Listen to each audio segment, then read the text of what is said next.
What? He's almost got him half health. That's torture. What are you talking about? His Elden Ring video he's watching. Oh. Or streamer. Mm-hmm. Video. Oh, Dylan, you want to hear something funny? Radio. So, there's this mod that brings like NPCs What and happened to enemies from Matt? the other Souls games. He said it was Elden Ring. funny. I can't hear you. Oh. There's this mod that lets you put NPCs and enemies from past Souls game into Elden Ring. Okay. And There we go. this guy made a video about putting the Black Knights up against basically the strongest like knight enemy in the game Okay. of Elden Ring. And the Black Knights just poise through and break the poise of those guys like every time You ever wonder why they're Black Knights? because they were burned by Dragonfire.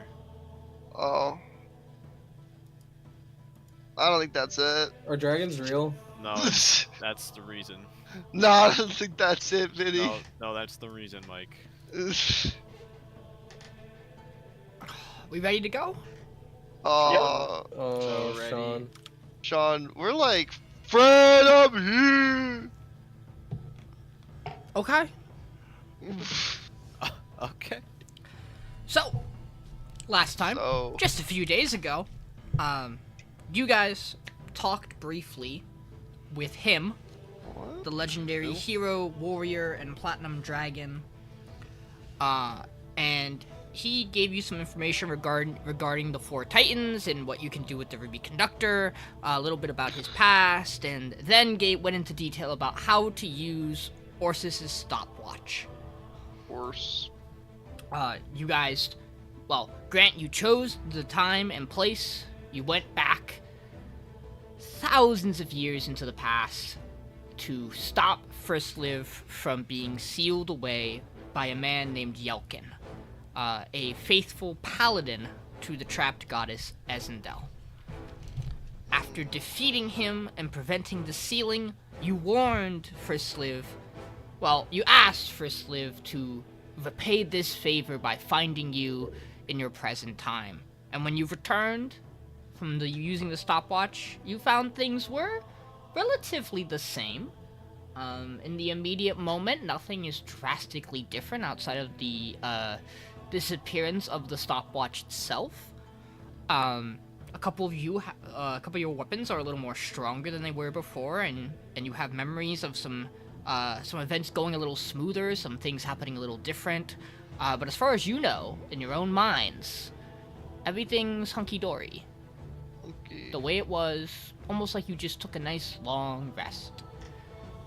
With that in mind, you have gained the benefits of a long rest, the passage of time, and when you leveled up to your level 15, congrats.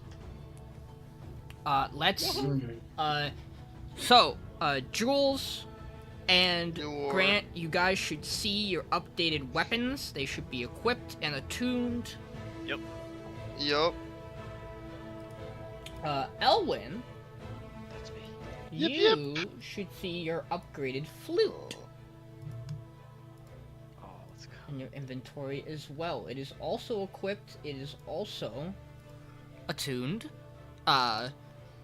So it still retains the use an action to heal. But now you have 5 charges, and you can expand a number of charge equal to the spell you want to cast through it as a bonus action. And if that spell that you cast through it, of the selected 5 spells, requires you to maintain concentration, you do not maintain concentration, the flute does. You still roll a con save like you would for concentration with all your regular benefits, but now it has a +5 because it's being rolled through the flute. And this also means that you can technically continue concentrating on a spell you cast and a spell the flute casts. Mind you, the spells the flute casts are limited. Do you want to share with the party what those are, or do you want me to share them?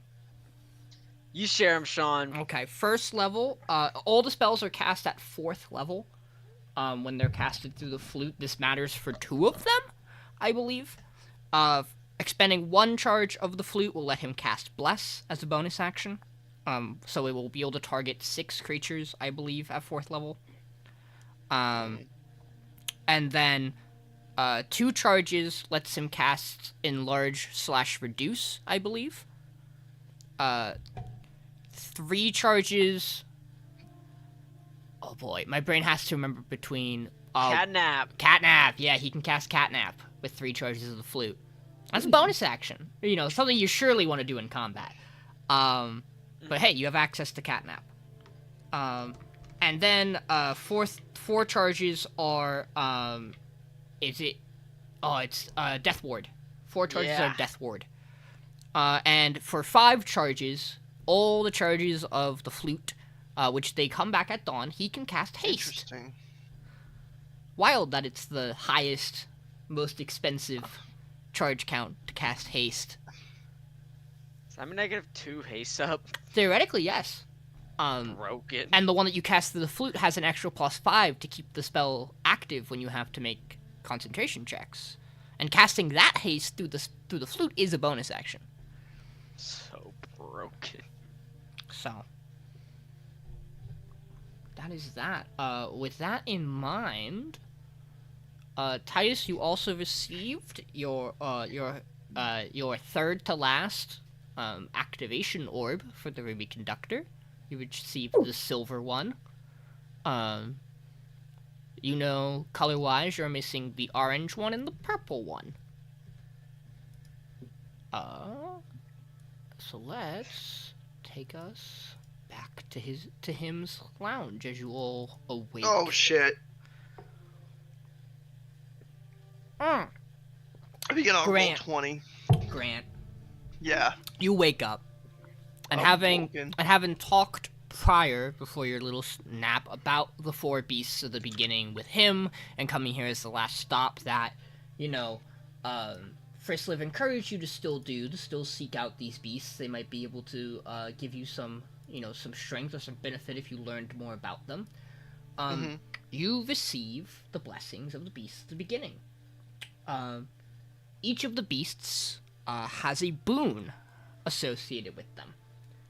You will see on your character sheet, the only one that I can actively have active for you is the blessing from Sol, the Dawnlight. Because he is the one who has brightened space, you gain true sight out to a range of 60 feet. Oh, do I? Let's run through the other. Let's run through the other 3 as well. I'm gonna send you through this over Discord so that you have it. Okay. But Orsis, the beginning, the one who came first and granted sentience and knowledge, gives you a boon tied to such a thing. You have the boon of spell recall, which means you can cast any spell you know or have prepared, which for you is without expanding a spell slot. You can do so once per long rest. Jeez. So that doesn't go against your spell slots, and as long as you know the spell, you can choose any one of it in the moment when you do so.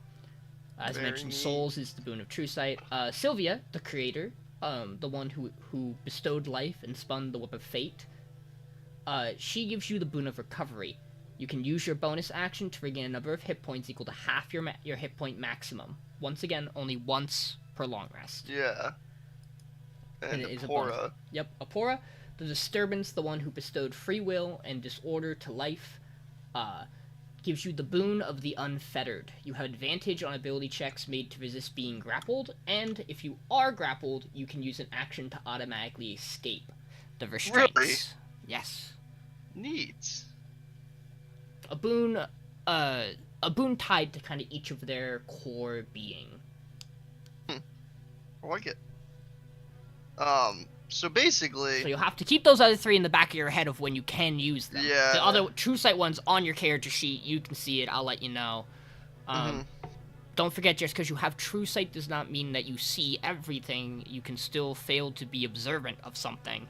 It just means that if there are things that are invisible or using magic or some kind of additional layer to disguise themselves, you can see through that. So Jules can still disappear from your sight if he rolls a high enough stealth. I see. And then the upgrade on the weapon is Yep. the 4d6 and the 2d6. It's an action to do. It's an action. Yours is an action to 60 foot around you. Choose creatures who you want to make a dex save, I believe it is. If they fail, they take 4d6 bludgeoning and or slashing and 4d6 cold, or is it piercing? It's one of the. They take one of the I two think damage it's- types of yeah. your choice, and then they take 4d6 cold. Cool. Half on a successful save. You still retain all the previous benefits from the weapon in its prior state, except now the numbers have gone up. So instead of a +1, it's a +2. Instead of a d6, it's 2d6. Love that. Jules, your weapon is similar in that regard. It goes to a +2. It does 2d6. And now you have an additional feature that you can use an action to use. Both of these are just like Titus' sword, where he can use an action to do kind of the AoE effect. All right. So yours is different, Jules, because it's a bow and it does Yeah. other things, obviously. So you can keep. I'm sure you've read over it. Yep. Yep. But you guys awake. You are in Him's cave. You know, outside, is are two of you, or some of your companions. Jerome Nighthowl, one of the mercenaries you guys hired to be a part of your crew. Johnny Nux, the man, the myth, the legend. And, Nux. And the crew's treasurer, Kelvrus. They are waiting for you outside once you are done to give you some updated information. But you guys are in Him's housing, cave, living situation. Well,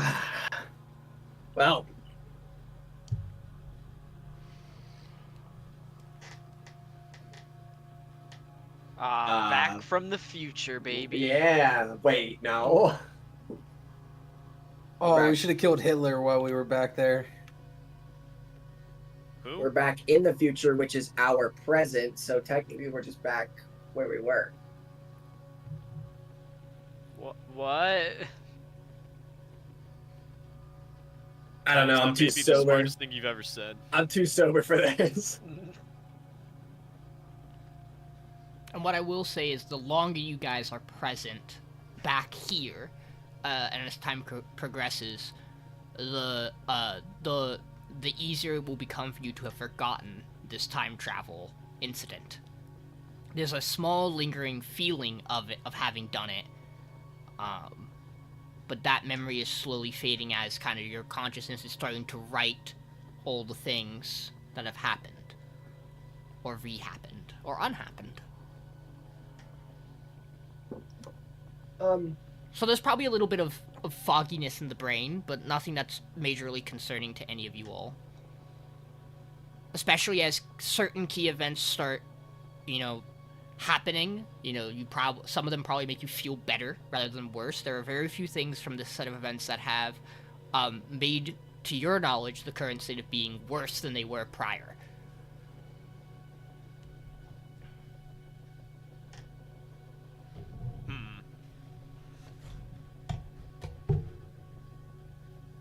Okay.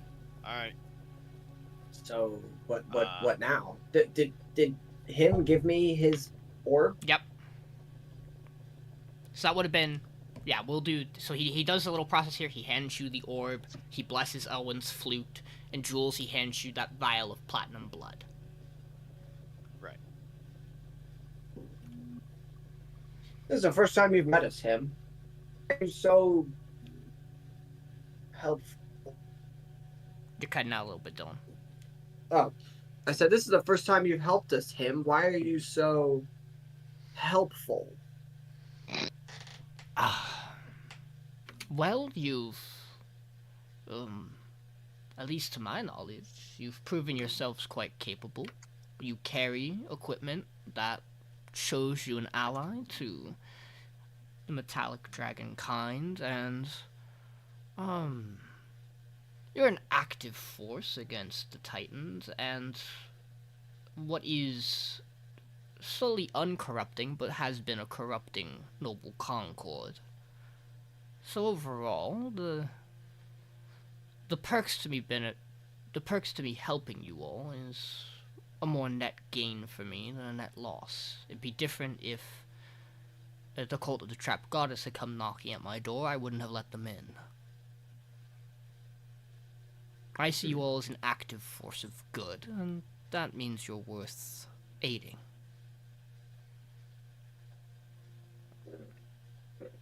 And some mutual acquaintances have told me that you were worth helping if you should arrive. So we fixed your stopwatch, Grant. Where is it? What do you mean? Where is it? We used it. Is it gone? Yeah, of course it's gone. So we can never use it again. Well, we can. How would we do that? You'd have to find it. Well, we have to go find all 4 pieces again. Oh. What, do we know where the other orbs for the conductor are? Is that demon have it? One of them has 1 piece, we Yep. know. You know the Fiend Solomon has, what would be the orange orb, activation orb, the one that was Who has in the the other ruins one? of a stall. The only thing you know about the other orb is that is the one, from the treasure map, that coincides with kind of the middle of the ocean. Ocean? Yeah, sorry. Bless you. Let me move you quick back to the treasure map. So the 2 you don't have are what would have been the ruins of a stall, which, to your knowledge, is not there anymore, as that is the one Solomon is probably carrying on her. And the Is that where purple we'd have to one- go to find Salomon? You would have reason to believe she's probably more actively with the cult of the Trapped Goddess than still in the city of Astal. How could we get to her?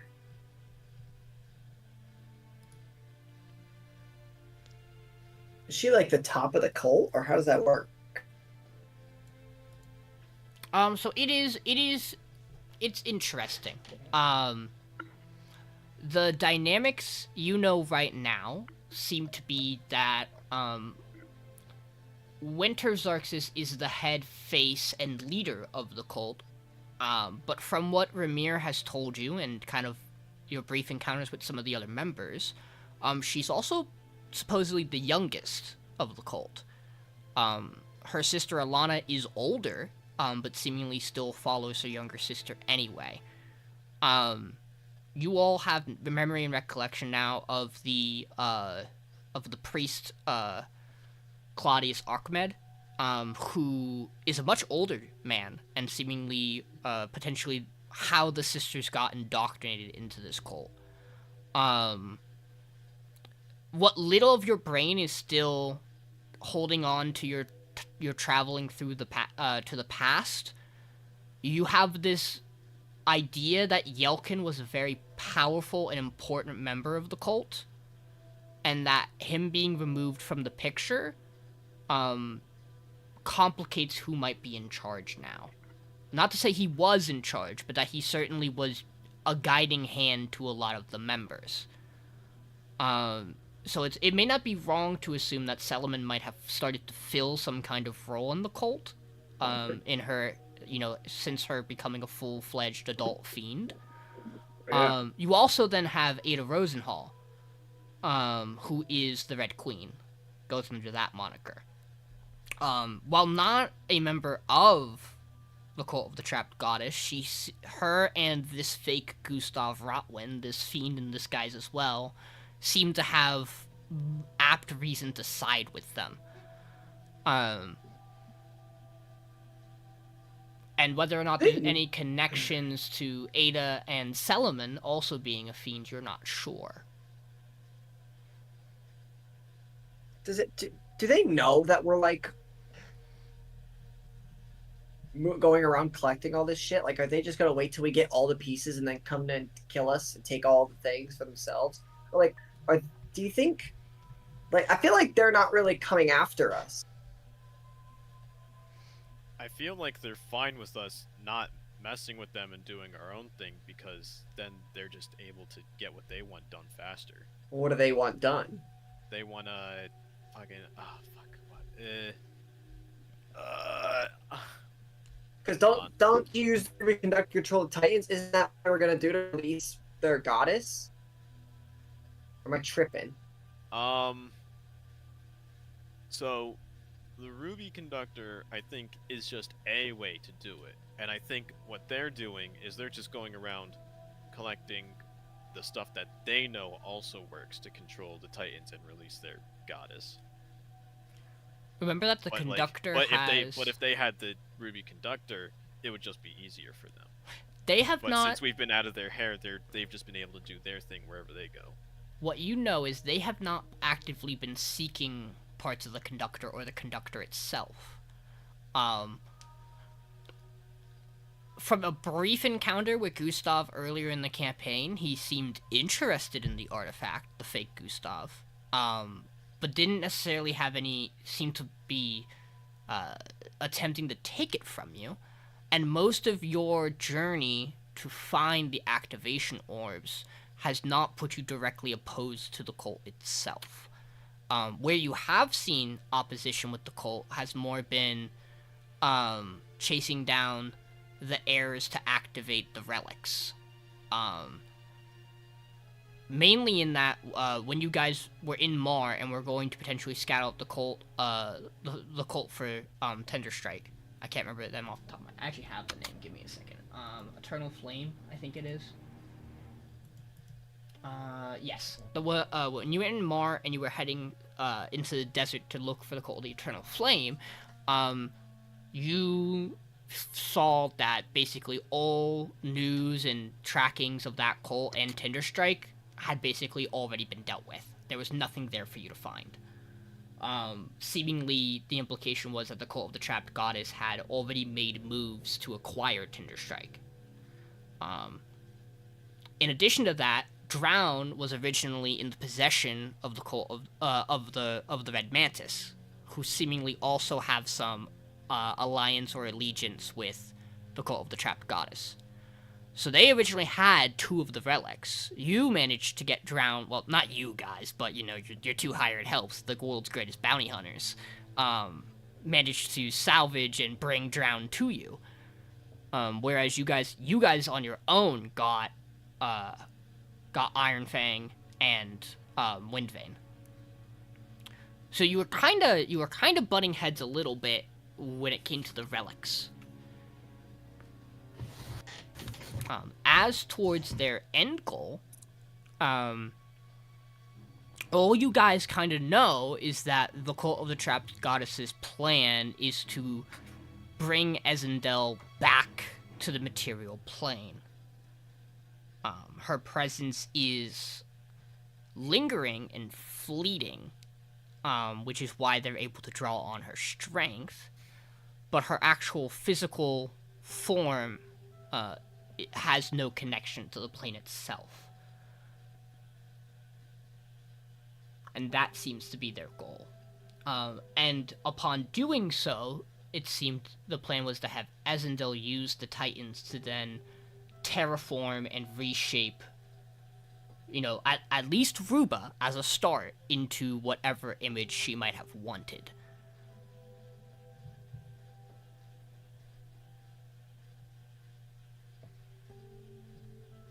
You don't know a lot about the process that would involve, nor why they don't seemingly want the conductor, if their plan was to use the Titans, because as Hymns described to you, the relics do not, at least for a long term, control the Titans in their injured state, let alone in their monstrous forms once they eventually break free.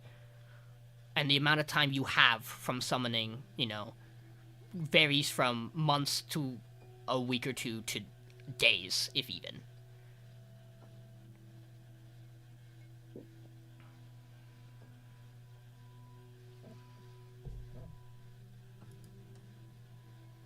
Well, how do we fuck up Salamon? Where's she at, him? That I am not too confident about. If you were a demon, where would you go? Where would I be? What about the fucking noble house? She's probably there. Grant, Yo. you remember, before entering into him's cave, that after, you guys heard the sound of combat and commotion, you ran back out, and you saw that, Kelvis, Johnny, and Jerome were out there with Ramir, having taken down 2 Red Mantis assassins. Ramir shared the extra tidbit that, while he's gonna go off and do his own thing, most of the Cult of the Trapped Goddess's allies have already started to move their way westward through Isenglade, as if heading towards or past the crevice where First Live was once sealed. Interesting. Huh. Okay. And Kelvis left you, Titus, with a note that when you're done in here and you've squared everything away, they have an update from kind of your collective group of allies. Alright, well, it was a great time. Seriously. But we gotta go save the fucking world. So, I look forward to it. see you fucking later. Bye, him. Bye.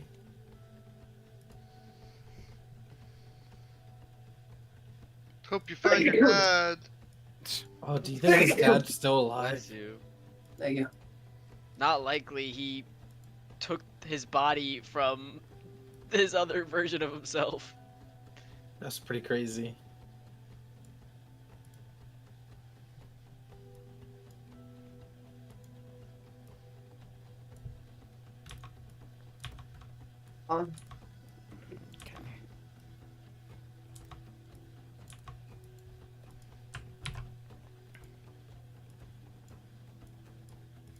Bro, the fireball Oh, on Sean, the Grand Border is broken. Yeah.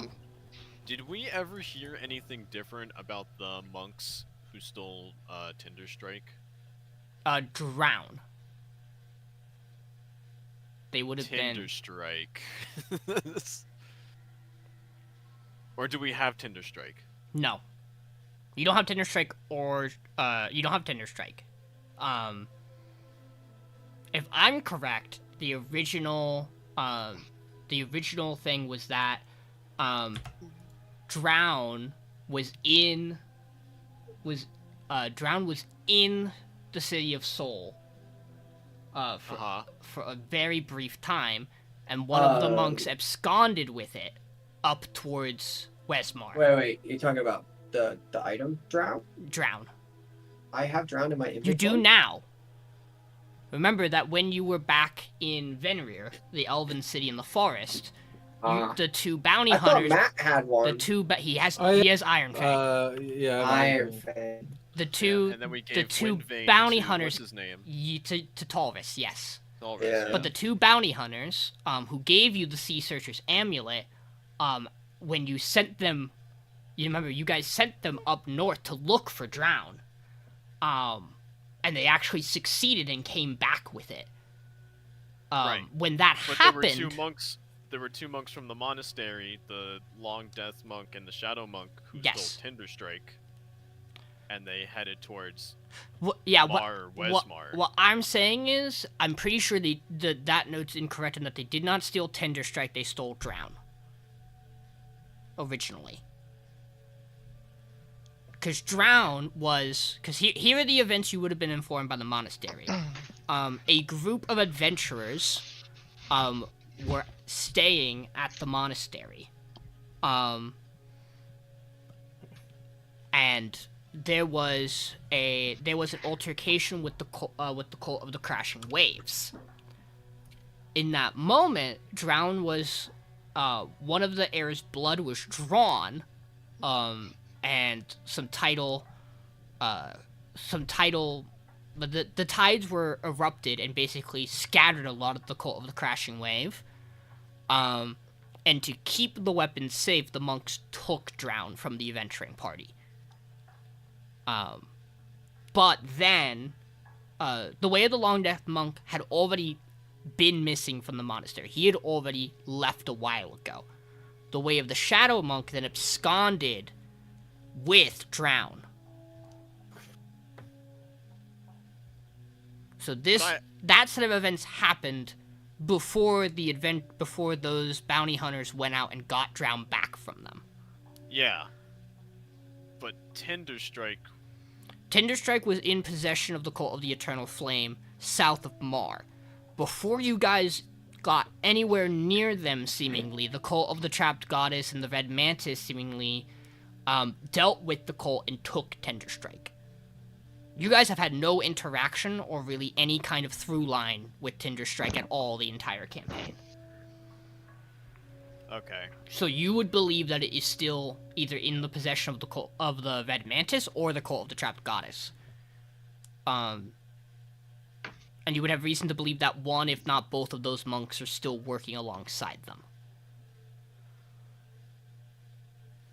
Okay. You guys make your way back outside.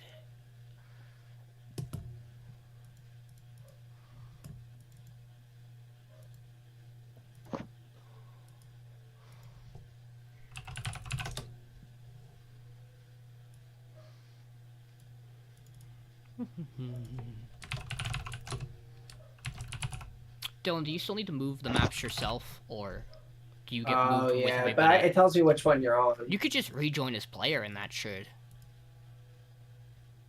I don't know how to do that. Gear, the settings gear, and scroll all the way to the bottom. On the right-hand side. Oh. That should make it so that you I'm just a don't player. need- Slayer. Slayer. Alright, I'm chilling. Yes, so... Delris! Yeah. What the fuck is going on? Is that a greeting or a broad sweep question? Oh. I am well, as is the rest of the crew. They should be, on their way, if not already arriving soon, at the hidden port south of Isenglade. We figured the best way to regroup was that. Since you guys were already up here and we have no teleportation circle on the ship, though I have already requested they look into that. But we must be careful. We don't want to have an active teleportation ship or active teleportation circle that enemies can use, Captain. I'm sure you would agree. No, I don't. They could totally use that. They'll just die. If you and the wonderful, strongest members of our crew were constantly on the ship, I would agree with you. But the amount of I'm times... thinking about retiring. Thinking about just retiring. From, like, the land life, or from, like, being a ship captain? You know, just wanna, why can't I just go around and just rob people, be a pirate again? I mean, I would love nothing more than to do that, I promise you. Are you getting emotional? Maybe just a tad. This has been a lot recently. Yeah, So- we just traveled into the future. I think it was the past, but I forget, honestly. I don't remember. Like, It's how do like we a actually dream. know it was the past, though? Like, what are the No, that was the future. Quite interesting. I'm gonna stay away from clocks. I look down at my armor. You look stronger than the last time we met, and that's both meant as a compliment and as a keen observation. Your equipment. He wasn't talking to you, Grant. How did Oh. your equipment is radiating stronger magic than we saw you like 3 days ago. Ugh. You really do move things along, don't you? I could have been tripping acid for 3 days. I'm not sure. I don't remember what I did in that cave. I'm gonna be honest. You were only in there for a few hours. We only spoke to him. Yes, I'm. Who? Him. Who's him? You know him. Oh, him. As for what else is going on, oh, I should Who are also. you? Sorry, give me a second. I should also. These should technically also be visible. because they would have dealt with these two when you guys were in the cave. So yeah, there are just 2 dead bodies there. Grant, don't go touching them. Don't go touching them, Grant. Wait, actually, Just for Can I- reference. are these dead bodies of importance, Sean? They were Red Mantis assassins. Ooh, they were after probably Elwin. They want me. Oh, it's Johnny Knox. It is Johnny Knox. These are my Um, crew people. Can I try something, Sean? Sure, what do you want to try? Oh, it's something new that I can do. Okay. I would like to.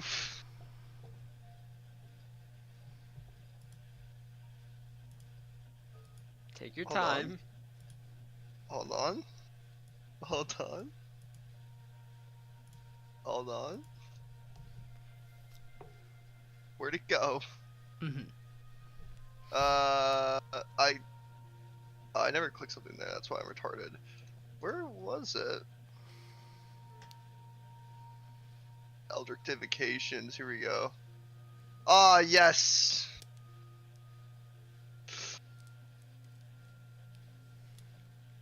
What does this actually do? Hold on. So while you're Well, looking into that, Yep. Kellis kind of turns his Oh, attention, it's so worth. turns his attention back to you, Titus.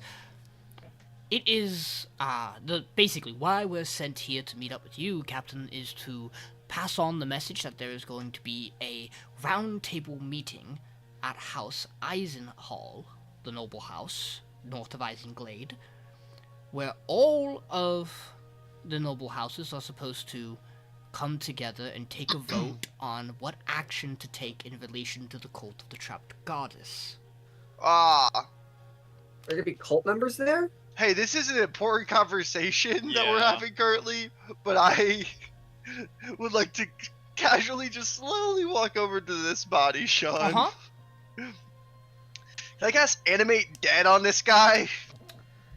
Yeah, give me a second to pull up Let's- the details of Let's Animate go. Dead.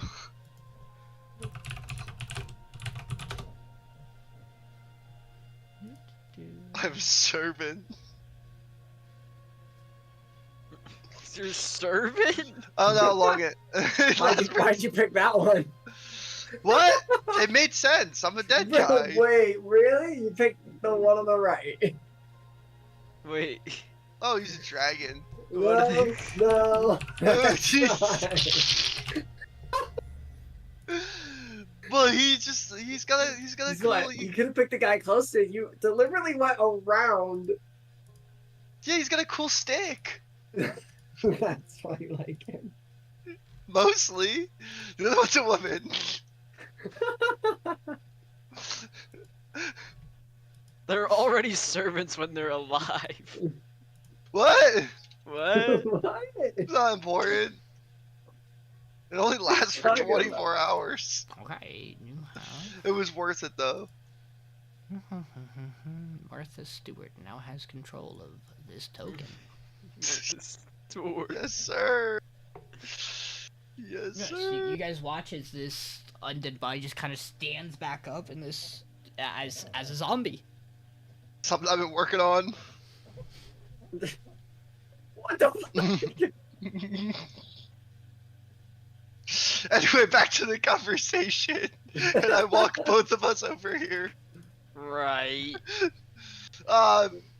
What's his name, Sean? His name is Paulus. Meet Paulus. I don't approve. We could call him Ralph if you prefer. That That doesn't help the name's, situation. that name's really stupid. Who would ever name someone Ralph? What? What? No, it's not. Okay, so like I was saying, are there going to be cultists there? I don't know, but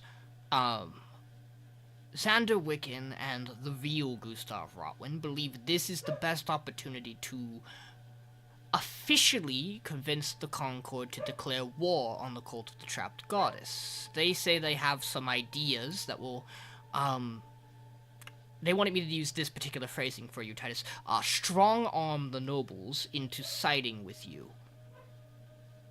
Okay. He said if worse comes to worse, you could always beat the shit out of all of them, and that would leave them very little option.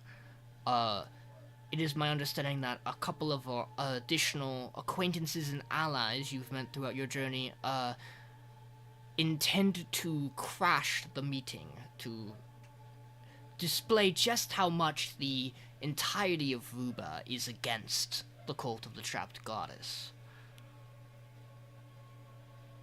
Your presence would be appreciated, is what they said. Interesting.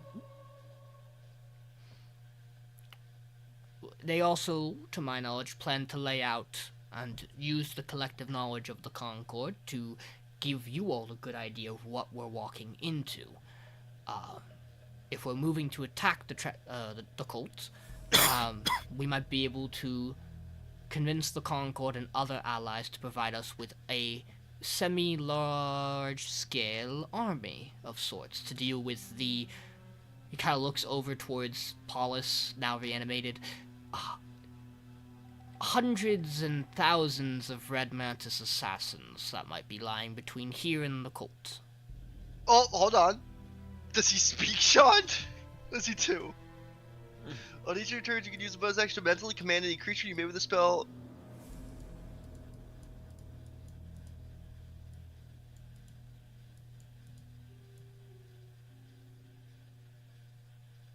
No. No. No, not really. No, just to remind you, there is the sentence, your spell imbues the target with a foul mimicry of life. So in Yeah, case you're so it's a curious- skeleton. No, it's a zombie because it's a corpse. Oh, he's a zombie? But he still looks like Raoul, that Palace. Yeah, his skin has... You've, like, accelerated the decaying process, so there's some, like, patches of scale and, like, skin that has definitely, like, started to, like, seep or almost decay off faster. He looks But better that way. the magic does prevent any of the decaying smell from lingering, so... Thank God. So win in thank- that regard. Thank God Ralph doesn't smell. Ralph's a smelly guy. No, he's not. Either way, the worry is that despite our increasingly large number of crewmates, pressing forward and attempting any kind of official attack on the cult will result in a scale of battle we're not ready for. So, House Eisenhorn to get some additional allies.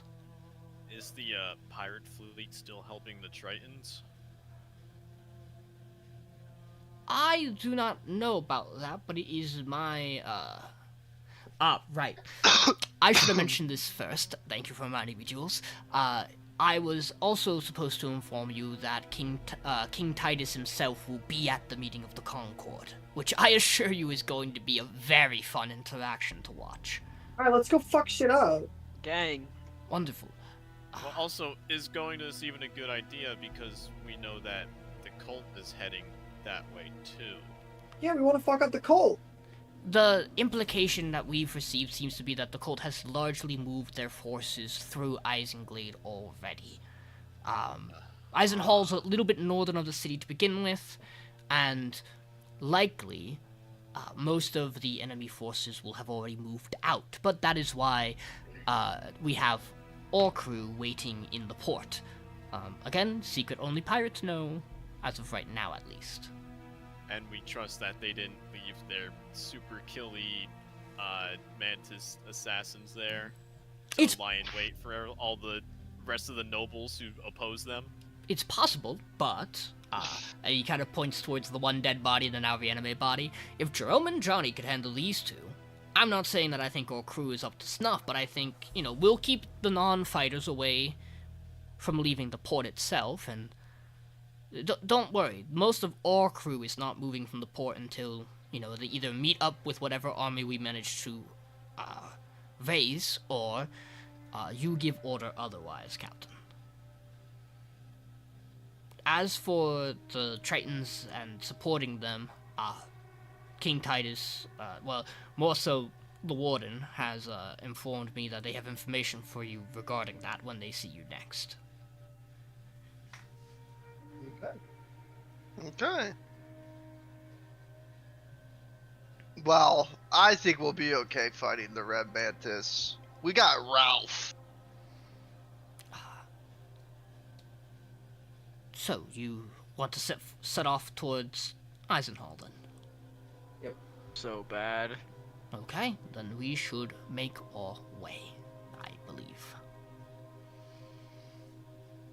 Kelvis kind of pulls out a parchment map. So, from here, largely what we're looking at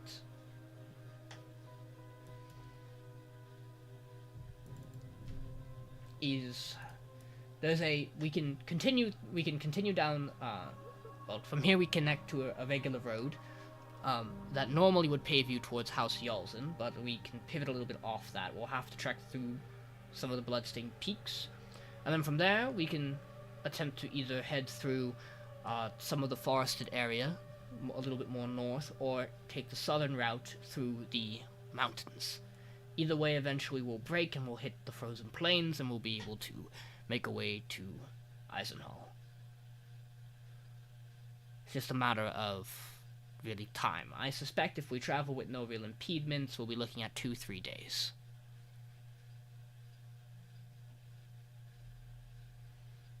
You can't teleport us there.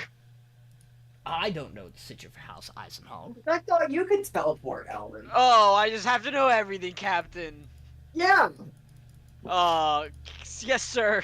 That's what I thought. So can you? No. What is Maybe Ralph him doing knows. here? What Oh, does do you Ralph mean? ask Ralph if he knows? Ralph doesn't. He's a simple man. That's Does he definitely talk? language I don't understand. All right, well, let's go. Let's talk and walk. I cast Dominate Monster on Ralph. No. Okay, so let's ooh, not that. Let's move He you doesn't do guys that. I'm dominating Over. him. He's such a sub. Leave Ralph alone. Ralph! You guys are currently over here. And like Kelvis was saying, you will basically be able to probably avoid House Yalzin. You'll hit the main trail and you'll trek through the lower parts of the mountains, which are not as dangerous. And then you'll either break through from the Bloodstained Peaks, and there's actually some forest in this area here, though not represented. So you'll either trek through the forest to get to House Eisenhall, or you can continue through the mountains, or but no matter what, eventually you'll hit kind of a snowy plain between Eisenglade and Eisenhall. 3 days worth of travel. Whoever would like to lead the party through the environment itself, I'm gonna need some survival checks. Boris is so good. Yeah, I was at gonna say, do survival. you want me to take front on this one? Get my dice.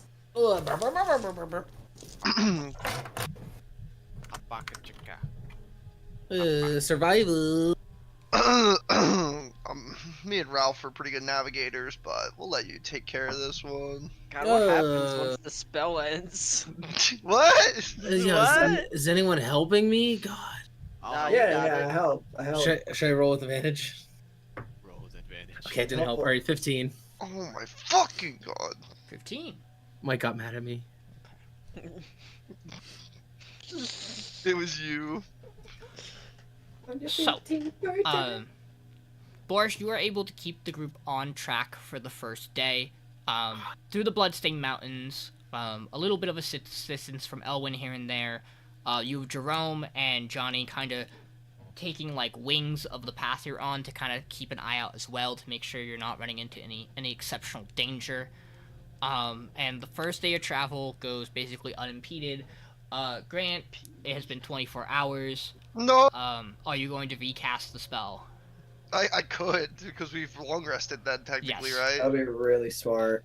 That would be a really good use of that spell Yeah, slot. that'd actually be great, especially if we get into combat and he's just Oh. something. Yeah, we just have a zombie attacking us because the spell ends. No, he's Sure. our friend. Sean, what if you like?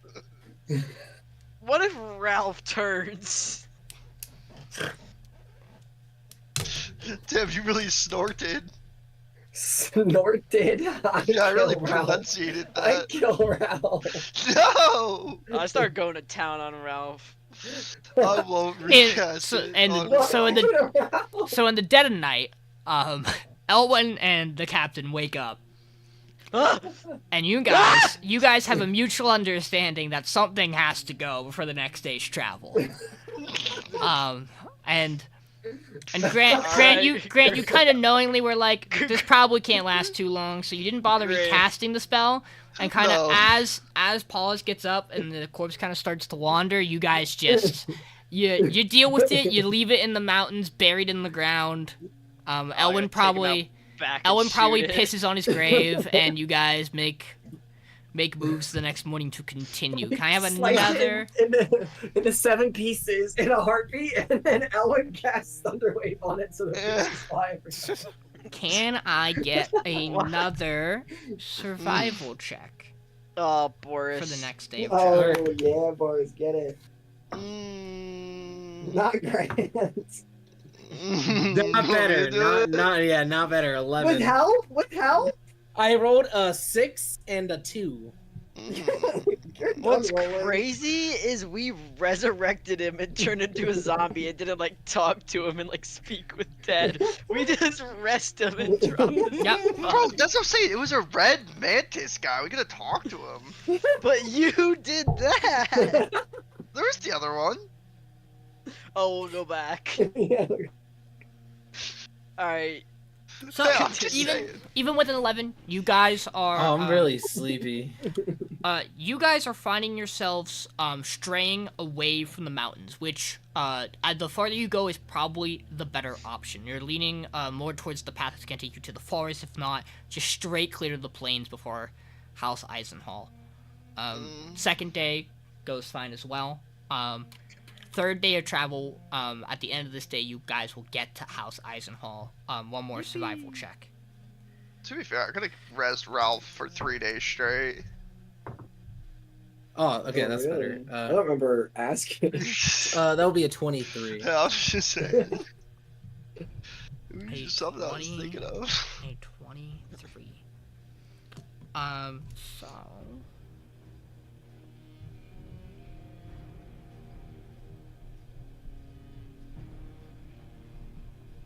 Beep. I would like you guys to choose one person in the party, and I will need you to, and they will need to roll me a d4. Oh, it's me for sure. Grant, do it. Get it. I got it. Vinny. Get the next one, Vinny.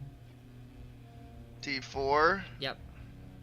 Ooh, it's 2. It's a 2.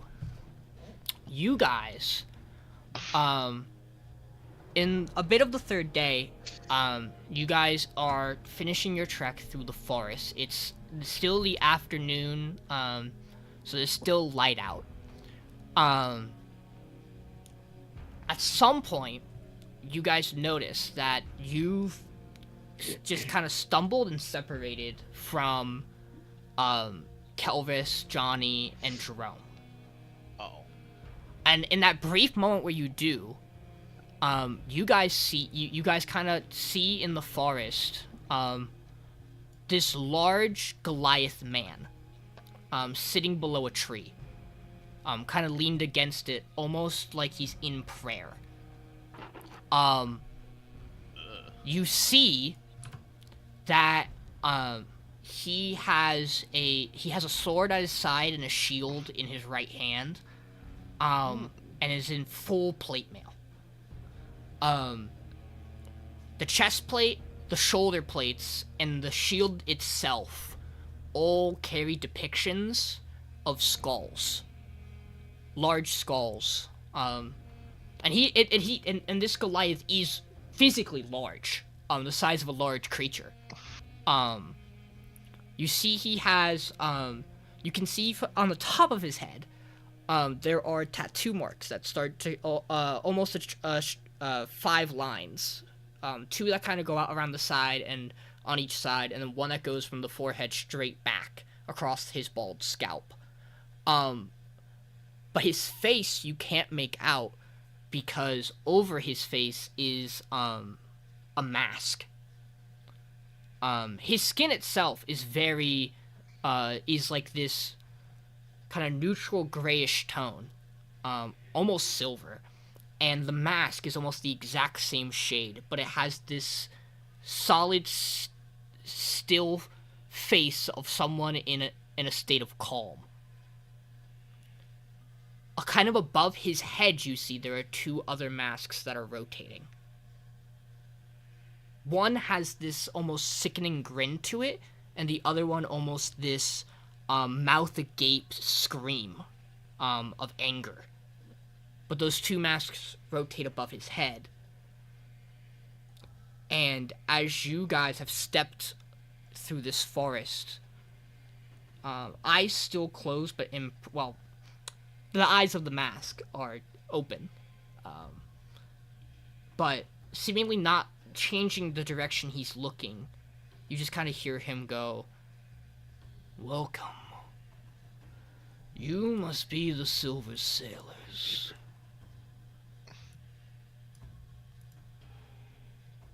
Yeah? Hello. That's us. Yeah, let me in. Whoa. It's a Say little- please, Captain. Please. You're welcome to keep walking through this forest. If you wish to fight, I will fight you. No, I never said that. If you wish to I go, never said that. if you wish to go, I will let you go. Alright, thanks. Just know that eventually I will cross your path again. What the, why? Why What are would you- we Who fight the fuck you? are you? Are we supposed to fight you? The I think he head, wants to the fight. head kind of turns towards you guys. Are you a friend of Ralph's? I Why- don't why don't you know work with us? who that is. Is fucking cooler than whoever you work for. is that a proposition? It's a question.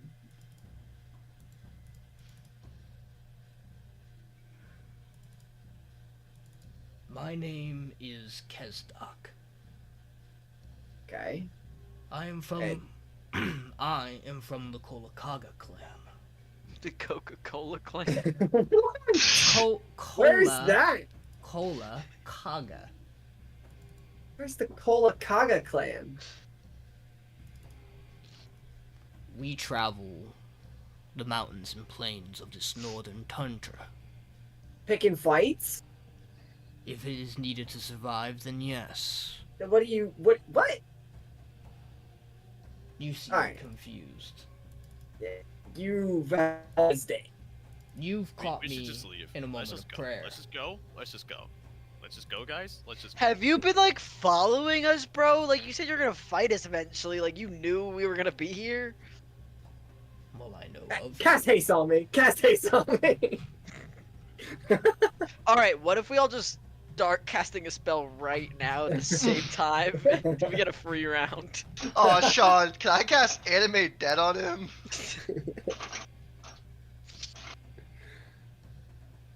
Kesdak, are there more people like you? If you mean, are there more Goliaths? Plenty. My tribe. Oh, fuck. You're Kesdak of the Goliath tribe? That Kesdak? Oh. He's that guy. man. I pull my blade out. What? Wait. Jules, I make me put a it out. Hold on. make me a history check.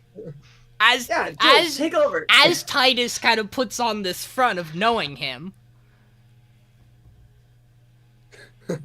Hold on. I need to see if I get like a bonus or something. I'll help you. I literally have fully distracted him by pretending that I know him. He has not stood up yet. For what it's, he's still I below don't the think you've tree. distracted him, Captain. And I haven't sat down yet, so I Yeah. don't understand. Alright, it's just. Is anyone gonna help me or am I doing this? No, all? Vinny. Alright. Oh, Vinny, I I'll know. help Okay. you. Captain helps me. Oh, it wasn't Ed. I got an 11 on the history. You have a brief memory, not of the name, but of the last time you all were in Isenglade, the city, not Eisenhall, the noble house. That there were rumors going around before you headed down into the crevice that you needed to be careful in this northern area because there was a Goliath warrior. I do remember this. There was a Yeah. Goliath warrior said to carry masks with him, and he had kind of become a large-scale threat to adventurers, often having claimed multiple lives.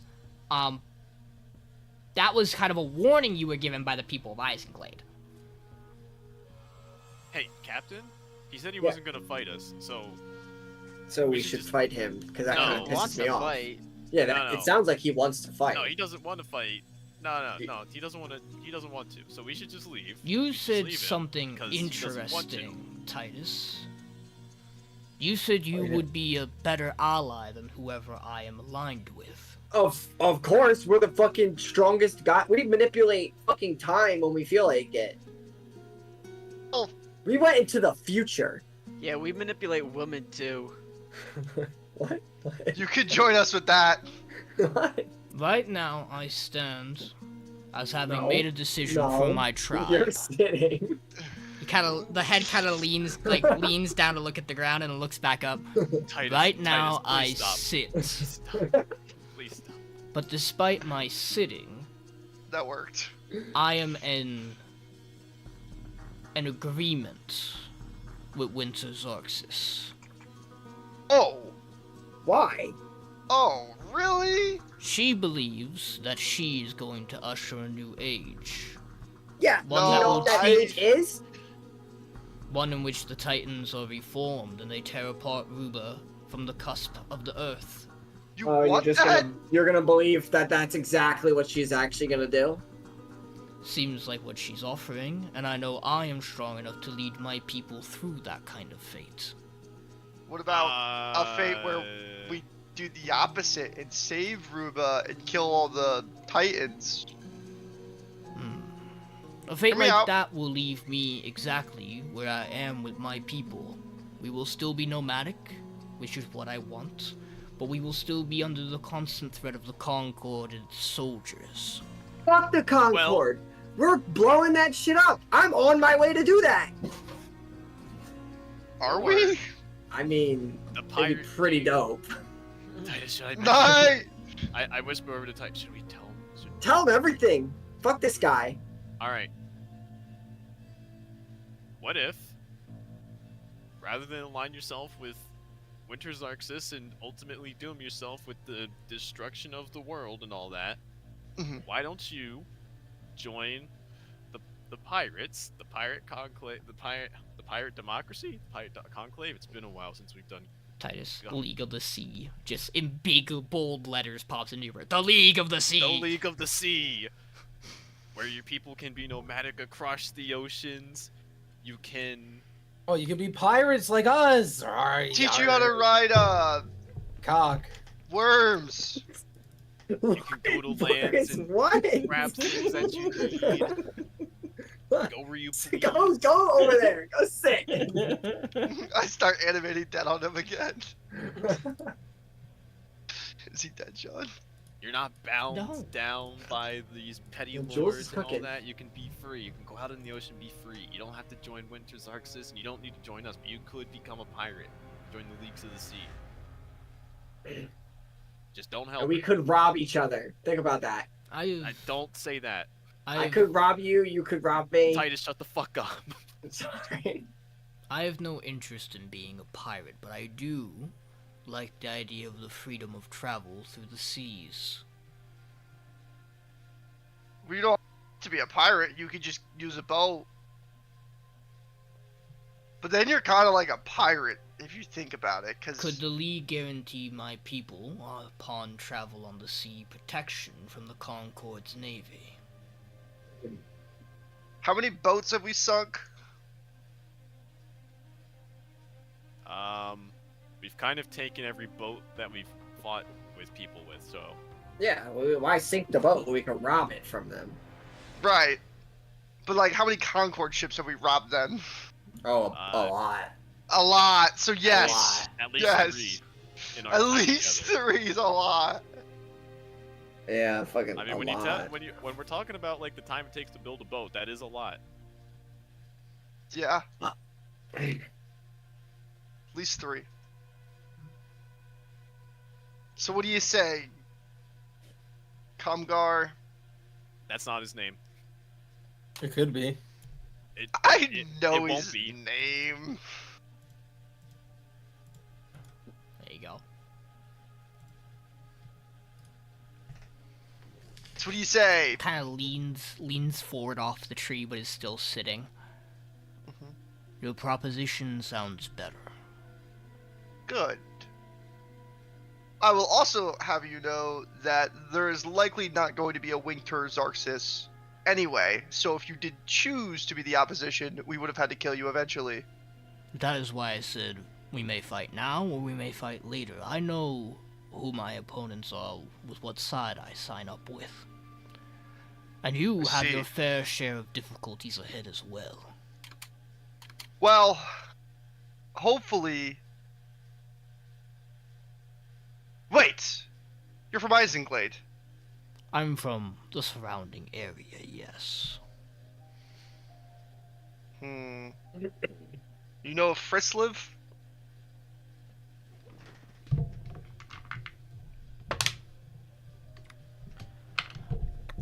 I have heard the name uttered. I am much more familiar with the warrior Friss. Right, my bad. Fuck. Forgot he name changed when I changed time for him. What a douchebag. I recall the two are interchangeable nowadays, but my tribe's long history with the Titans once put my people at odds against him until we realized that we were being played. I see. I respect the entity that he is and his protection over this frozen land. That's good. Though I also view him as a worthy opponent I would one day want to fight. Also fair. Well, I pose. Seems like- I pose something. What do you posing? You seem truthful in what you propose to me and my people. Mhm. But I'm a man who needs more than words to prove it. I would like to fight you all, not to the death, but simply as a test of strength. You versus all of us? And then whoever loses dies. I feel that be apt as a challenge, but I won't make you fight now. We can fight here. I'm not opposed to it, but we can also fight just on the outskirts of Isenglade. When Should you make get your your way. tribe to make it? No, I'll rally them and put them in position so that if you do defeat me, we shall join your side. I like that. Okay. I like sure. that. Then I will Let's talk. do that. I will go and talk to my people. And you watch as he stands, and the mask on his face releases and begins to float with the other two. And you see now just his stern face. And there's a second, and it almost seems visibly like his demeanor's changed. Then we will fight, and we will prove who is truly strong. And if you Yeah. are as strong as you seem, and your strength matches your words, we will be allies. When you leave Isenglade next, you will see me. You 5 against me, no more, no less. Okay. Jules, Uh huh. perception check. Perception. Oh, you I'm gonna farted. use 2 charges on my armor Okay. to get advantage.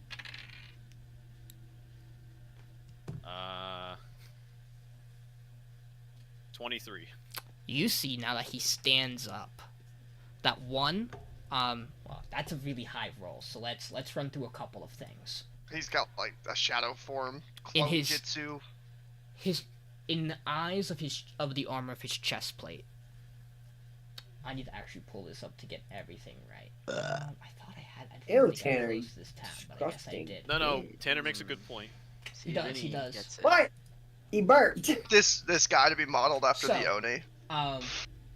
In the eyes of his Yeah. chest plate, you see a giant's rune in both eyes. Okay. Do you speak dwarven or giant? I think dwarvish. Does anyone in the party speak dwarven or giant? Let me double check here. I No. don't think I do. I speak Elvish.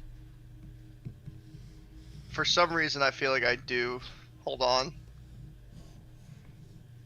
Elvish and Dwarvish. Okay. So, you won't be able to do it now, but you will, because he's about to walk away. You will be able to get the information for what this means once you describe the runes to Grant. Because there is a base, you'll be able to get the base meaning of the rune from Dwarvish. You won't know exactly what it does, since none of you speak Giant. But, you will find out that his armor, the rune in his armor's eyes, are the rune for the symbol of hill, like a hill giant. His shield, in the eyes of his shield, are the runes for frost. His sword has 2 runes applied to it. On the blade is the rune for blood, and on the hilt is the rune for fire. He's a fucking decked out fucking His goddamn. His He's a gauntlets have the runes for cloud on them. In his eyes, now that the mask has come off, are the Mask runes off. for storm. Physically, in his Jeez. eyes, you can see them. Bro, he looks OP. What But- the fuck? But the thing that is maybe most unnerving Right. is that just barely in his large frame, attached to his hip, kind of stringed to his belt, are 5 different dolls. Almost mockeries of some kind of creature, humanoid. You're not sure what they are, but they give you an eerie feeling. And every time the masks cycle, and the grinning masks pass over the side where those dolls are, there's almost like this energy from the mask connects with the dolls, and it almost is like this wisp of like shadow just comes off it. But he picks himself up. We better get our ass He kicked by one gives dude. you a nod, and he starts to walk away.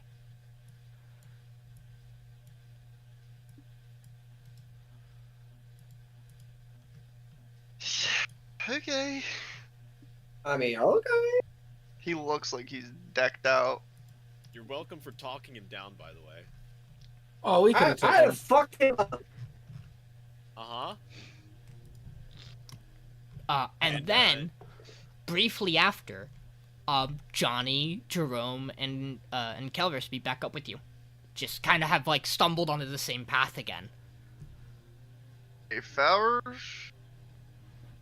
We were worried we might have lost you. Everything okay? Yeah, Yeah, but chilling. just like Better looking now. at these fucking trees, man. Well, then we should be just a couple hours away from Eisenhall.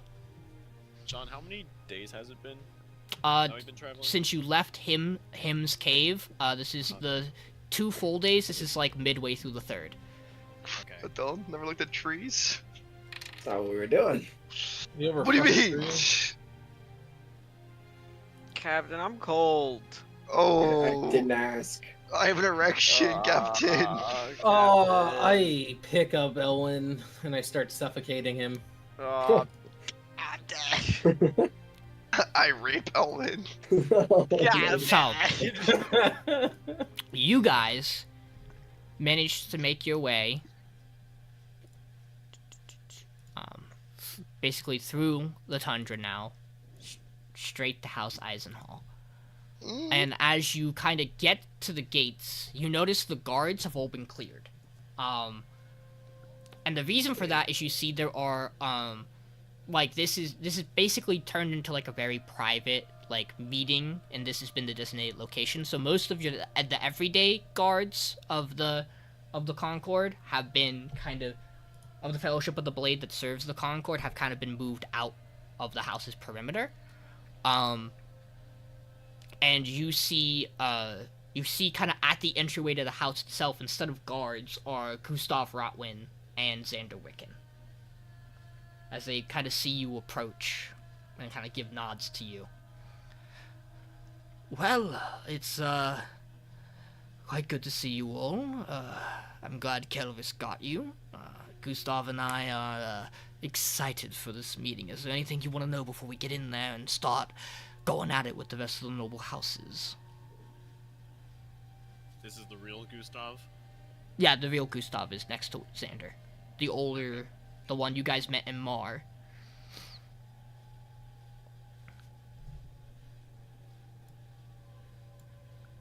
All right. Oh, let's fucking party. What's Jules the? Jules just wants to be on like high alert for like Okay. Red Mantis. Yeah. in the I'm area. low alert. Of always. Okay, well, we're gonna quick go, just make sure everybody's going to be ready for when they come into the entryway. You all head in first and, warm up our fellow nobles. I'm sure it'll be a fun time for you. We'll be right back. Xander, you see, Xander is in, like, this nicer, like, noble, like, dress shirt, but, like, still has, like, a bunch of his, like, research, like notes hanging from like his bag at his side, and his eyes still have that kind of like abyssal, arcane, like sparking of energy to them. Seemingly still not fully recovered from his time in the Endless Hills, but sentient enough to want to continue with this plan. And with that, you guys make your way through the Eisenhall Keep. Yippee! And as you guys enter, you kind of come to the back meeting chamber, and you see that you've met most people who are in the room right now. Briefly at the tournament in the Central Islands that you guys had participated in, where you took down different teams and different monsters. Kind of this large assortment of people came and greeted you. Though you made very little time for them originally, not wanting to really deal with them. So from the very back of the room is Harkin Eisenhall, the noble of House Eisenhall, and then working the way down from him to his left is Calvin Zarth, acting noble of House Wiccan, Xander Wiccan's wife, Rain. Edward Bismarck the Fourth, and then on the other side is Tareth Yalzin, as what would essentially seemingly be the acting nobility. You are almost relieved to see not a fake Gustav Rotwin, but instead his wife Selena, sitting at the table. And then Itvan Tamir. From House Tamir. You see behind them, there is one seat that you would expect another noble house to be in that is empty. As expected, House Kilm still has no active representative on the Concord. You guys know who will be the active representative if they show up. That is Vaughn, that is Vol, your quartermaster, Titus. When you guys went to Dravegan, you guys stopped by House Kilm, and that's where you found Volktosh, and you have a clear reminder of this as the captain of House Kilm's guard, Gina, is in the back with her red hair, standing, kind of as a guard, kind of in line with the chair that most likely Volktosh will sit if or when he shows up. Yeah. And the same way next to her is the captain of House Rotwin, Raoul, who you guys have briefly met. In fact, his I don't remember his exact relation. I want to say nephew, Barak, wound up actually joining you guys on your crew. Very much in disagreement with how his father is staunchly loyal to House Rotwin. You then see familiar captain of the guard, Brutus Zarth, Calvin's older brother. You see some other captains as well, kind of directly behind Edward Bismarck is he's captain of the guard. And then House Eisenhall and House Yulzen kind of have their captains of the guard sitting to the side of the room. The Dragonborn and half-orc captains for their respective houses are over in that left-hand corner, as are a lot of House Yulzen and Eisenhall's kind of court. Their court mage, their respective betrothed, two of which you guys now know. The wife to Taurith from House Yulzen, Eliza, is, secretly I have to get the right note for it. She's a dragon. It's just a matter of which dragon she is. I want to say she's gold. Damn. And you know that she is acting as this, as Eliza, this younger sister to the head blood mistress of the Red Mantis.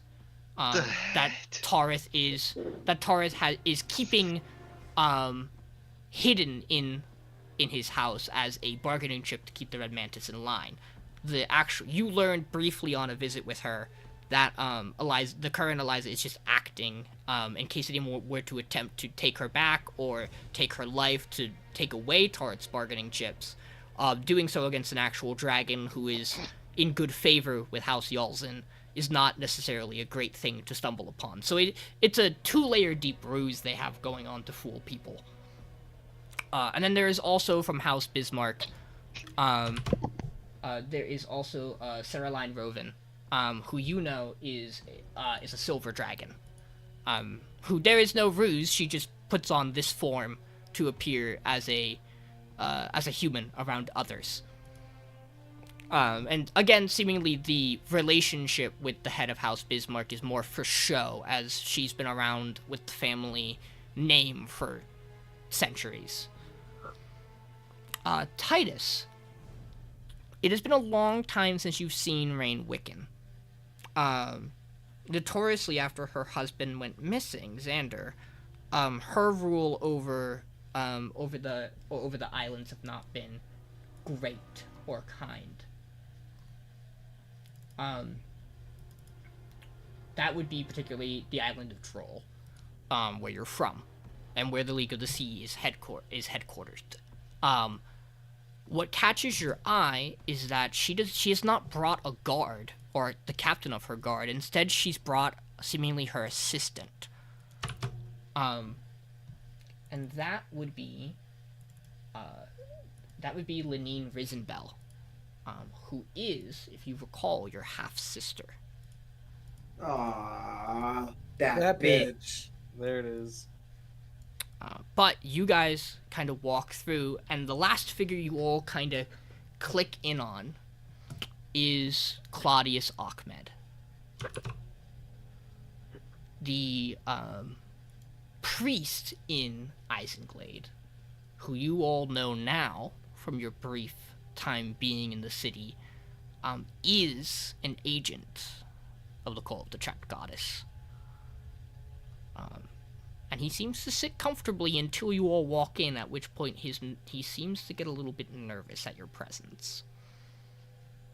Yeah, I would too. But you all walk in, and Harkin looks over you all.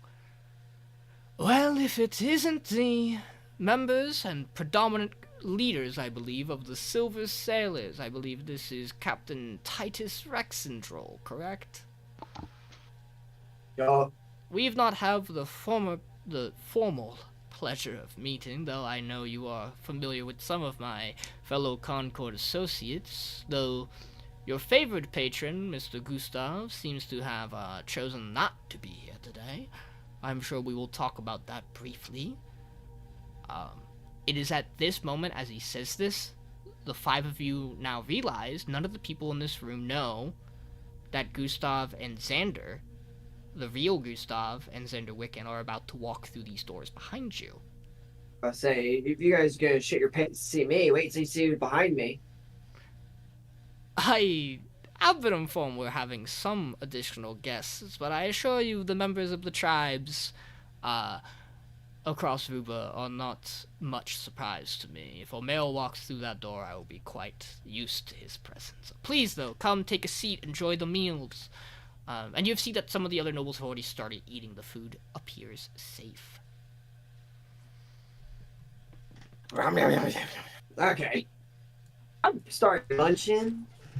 Yeah, you guys sit down, and as, you kind of serve some plates up for you, you start to hear additional footsteps, and Harkin goes, I imagine this will be the company we are waiting on. And first through the door, are not any of the nobles you're immediately expecting, but instead more of your crew, Titus. Kelvis and Johnny kind of walk to the corner of the room, and Volktosh kind of walks in, gives you a nod, Titus, and begins to walk around the table. And he starts to talk. Fellow nobles of the Concord, I do not believe we've had the official pleasure of meeting. I am Titus Rexendrole's quartermaster, and you see some of the guards kind of start to move towards their blade as he starts to round the table, at which point Gina kind of drops to one knee, and they look at her, and Vol pulls his hand from his side, and he is wearing the signet ring of House Kiln. My father left this for me, and though it's been quite some time, I figured my first meeting back would be the most important one. Volktosh Kilm, at your service. And he sits down next to Idvan, and there's a little bit of unease in the room. And Titus, you can't help but kind of smile at the suaveness he's done this with. Yeah, that's fine. At which point, you can hear them before they get to the door. Because you hear Xander go, yeah, no, I'm so excited, I just can't wait. And you see that across basically all of the nobility, the voice rings and they recognize it. And then they are basically mouths agape as both Xander and the real Gustav Rotwin walk in. Which, a reminder, much older looking man than the one you've seen. This is only the second time you've really seen and met with him. And his time in Mar has left him, though the fancier clothes do wonders, have left him a little decrepit and, worse for wear. At which point, Gustav kind of walks in, nods at you all, and then motions over towards Selena, his wife, and kind of goes, "It's been a long time, darling. My apologies. I'm going to ask if you don't mind getting up and kind of coming around the corner of the table." And she seemingly does so. And Raoul looks shocked, and more so than, there's a different shock amongst the room. Some of the nobles are simply surprised to see Gustav in the appearance he's in. Some of the people in this room are surprised to see Gustav at all. Jules, you are able, with your ability to read people, Harkin, Calvin, and Rain all seem, and Idvan, the four of them, seem surprised to see Gustav at all, as if they have known that the Gustav they've been working with has been a fake. And Gustav kind of walks the table, gives his wife a kiss. She steps over to the side, and he takes his seat. And Xander walks over. He kind of looks at Rain. Dear, I'm going to ask that you get up from the seat and let me sit back down. I have lots of business to do. And she just kind of quietly steps away for him. Get the fuck up. And she's gonna walk her way towards the corner of the room. Now, we would love to begin, and I'm sure you have many questions, Harker, but let's get the rest of our company in the room. And you hear basically a stream of footsteps now. Marcus Kane, the king of the Soul Lights, who you met in the southern part of Ruba. O'Mail, the leader of the Azamars and the kind of king of the city of Sylvan. Venrora, Ambus, and her head guard, Soren, both enter the room, who you met in Venrir. And for a second, you think that's it, but kind of walking at a slower pace, enters in the Dwarven King, King Ragram, who you successfully helped put back on his rightful throne by overthrowing the Earth Cult. And then, kind of marching in together, with Warden Jahal Gershel just a slight step behind the King of the Sea himself, Titus Wavehammer steps in the room as well. Oh, that's the man. That's the boy. And he kind of gives you a smile at your perk up of energy. And most of them just kind of pick a place and sit. You notice that the pirate crew leans away from the side that has all of the guards and whatnot. Oh, bro, it's gonna be a fucking throwdown in here. Bro, if they would have told me that there was gonna be extra seats, we could have brought Ralph. Peace. And then there's What? Another Rude. louder set of footsteps. And Xander kind of clears his throat. And what would be a noble Concord meeting without a representative from the Arcanum itself? And though we normally would shoot for the boss, we decided to go to the Foundation. And you all see a figure who you have not met in a very long time, since the start of your journey. The large... Oh, it's Jordan. The large mage carrying his great sword with the ponytail. And he kind of looks over the room, and he just kind He of does not steps. look like a mage. He stepped. There is something odd about him for sure that really does pull the mage out of him. I do want to talk to him. And he kind of steps towards the piano, and then Titus clears his throat. We also have two more guests. And if you're worried about their safety and about whether or not all of you can trust them, they are being accompanied by your own Admiral Harkin, and the rest of the Concord. So please welcome Wesker Ravenloft. Yes. And the youngest princess of the Triton royal family. And you see Wesker, obviously, who you're quite familiar with. You notice, he slimmed down his armor and material. He's now wearing more, light-fitting, acrobatic, not to say monk robes, but very close to it in design. And joining him, she wears a very nice, elegant dress, but also has a cloak. That as she walks towards Titus's side of the table, the king, you notice that it has white star patterns, as if it's like white stars flowing through the ocean, and the cape almost moves in that way. She has these long blue ears, and this kind of not sea green, but light blue, almost wave skin, and she introduces herself as Lavinia Romasoth, Romasoth being the family name of the Royal Triton family.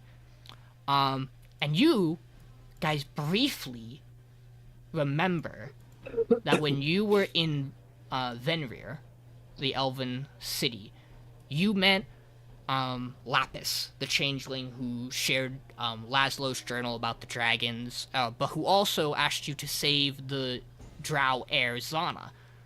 And Lapis had informed you that she had traveled with a group of adventurers for a brief time. One of them was someone he would saved alongside Zana.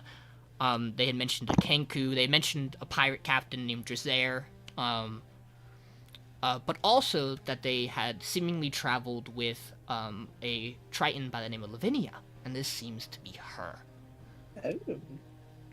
And so everybody takes their seats, and there's a brief, small settle of silence. And Harkin kind of looks around. Almost a full house. I was not expecting it. Let me say, Could have brought Ralph. I would like to formally welcome back Xander, Gustav. Good to see you. I thought you weren't attending. The representative from House Kilm, an interesting addition which we will need to see a little bit of extra proof besides the signet ring, at which point King Ragrum kind of stands up and you watch as from his side he kind of slides across the table towards Calvin a packet of legal documents. Those are the contracts I signed with Volktosh's father. As you all know, our city, the Dwarven capital, has long since been independent, something I'm sure House Yalzin will attest to. It's a very frustrating matter for him. But that was because House Gilm made legal binding agreements with us when the Concord was founded. It allowed for our independence along with our support of House Gilm and mandatory attendance when needed for deciding critical issues in relation to the Concord. You'll see there are the birth documents, any kind of blood vows or binding whatevers you might need to prove him to be the right heir, and I assure you under any scrutiny, you'll find it to all be legitimate.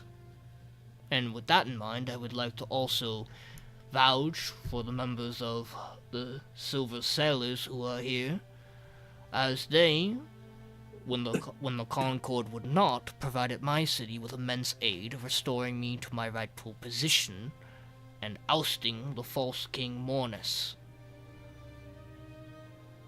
But it is also good to see you, Harkin.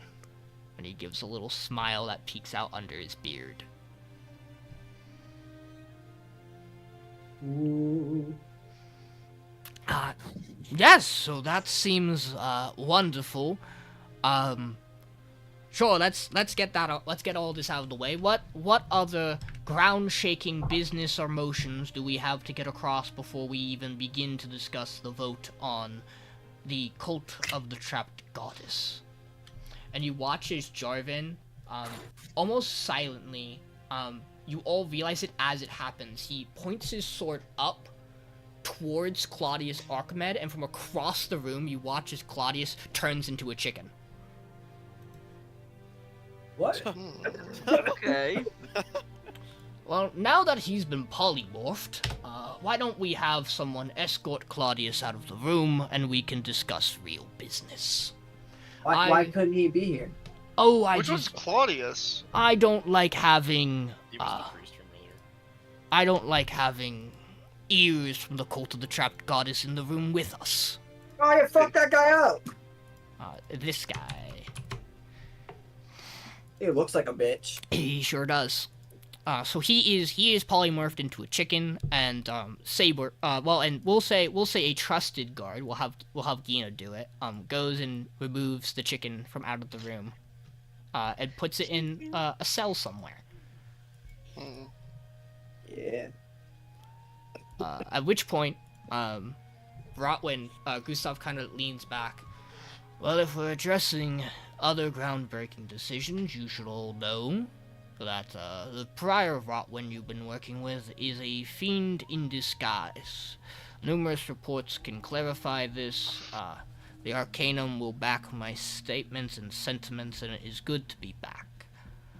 Itvon, you and I will have to have a long conversation about how you've been running the city of Mar, because my staying in it has not been kind to me. And the underbelly, well, let's just say it might benefit you to put some cleaning up of your city as offerings to any kind of bargaining you're going to bring to this meeting, because otherwise I think you have very little standing in this room. And Xander, almost playing off it, gives a smile as well. With this, we should also mention that I will be handling any further business in relation to House Wiccan. My wife will be stepping down from that, though I thank her and Lenine for all the work they've done. I will also note that any good effort we do to take a stand against the cult of the Trapped Goddess will be incentivized by me taking any of the pocketed money and funds from House Wiccan that have recently gone into the Concord and moving them back into proper distribution to the citizens of Droll in the other islands. I'm sure House Zarth and Rotwin would greatly appreciate some economic boon across the common folk. And before I forget, we have a dossier file that does show that you and Claudius Harkin have had some dealings, of which you provided safe passage to members of the cult of the Trapped Goddess through the city of Isenglade very recently. With that in mind, we would like to remind everybody that the only reason you are in your position as head of House Eisenhall is that Gustav was married to your oldest sister. And now that he has returned and can properly address his betrothed Selena, I believe, Gustav, you had a statement you wanted to make. Yes. The deals of which you came to rise to the head of House Eisenhall and your sister relinquished the title to simply be my betrothed was all done under the false Gustav, and as such, to no fault of your own, Selena, I would like to annul our marriage. I have the official paperwork and all ready and sorted for that, which means you are now officially back to being the head of House Eisenhall. Saber, Captain Saber, if you could do me a favor and remove Harkin from the throne seat so that Selena can sit down properly, we can conduct formal business. Goddamn. And Saber kind of looks around the room, and you see that Raoul and Brutus kind of both also stand up, as if he's not going to do it, they will. And Saber will make his way across the room and ask Harkin to step down. Is Harkin cool with this?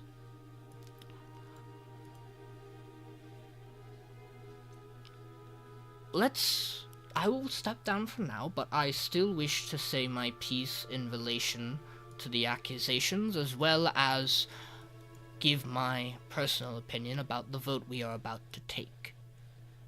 Well,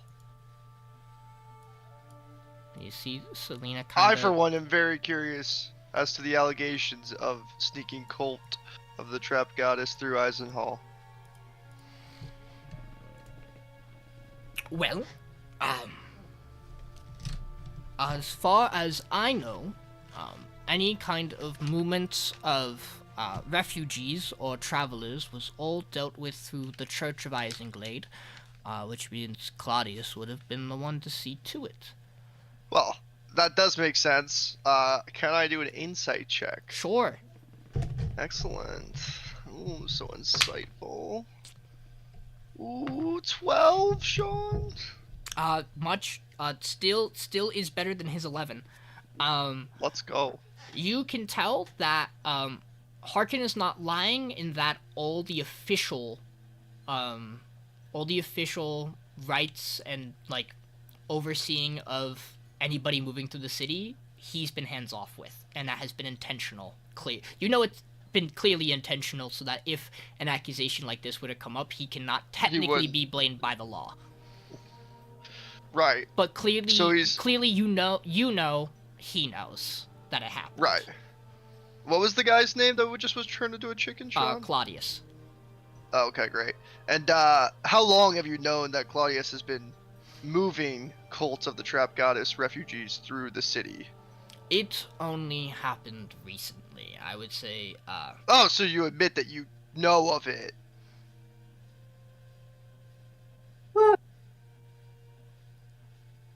Right? he makes a face at you. Got him. I was aware of refugee movement. I was not aware of their connections to the cult of the Trapped Goddess until this very moment. It is very likely, especially given the nature of this meeting, that it was a large oversight on my part. And a more thorough investigation of the people who traveled through should have been done. However, as many of the members of the Concord sitting with me know, we have a strict policy from the Concord's foundation that allows members of the tribe folk to pass through Concord territory as refugees without extensive oversight. That is to protect the nature of the tribesmen. Large amounts of the refugees that did come through belonged to this group. And you see Venora kind of roll her eyes. That's not fair, because you know as well as I do that by that old doctrine, the Red Mantis are technically considered tribesfolk. And no one at this table whose people would consider themselves descendants of tribesfolk like to use that term anymore. It's outdated, it's old. But since you want to, please, Harkin, do give us immense detail into which tribesfolk Claudius allowed travel access through Isenglade. I'll be right back. Believe that those consisted of Goliaths, Fair. orcs, members of the Wesmar population, who are descendant from those tribesmen.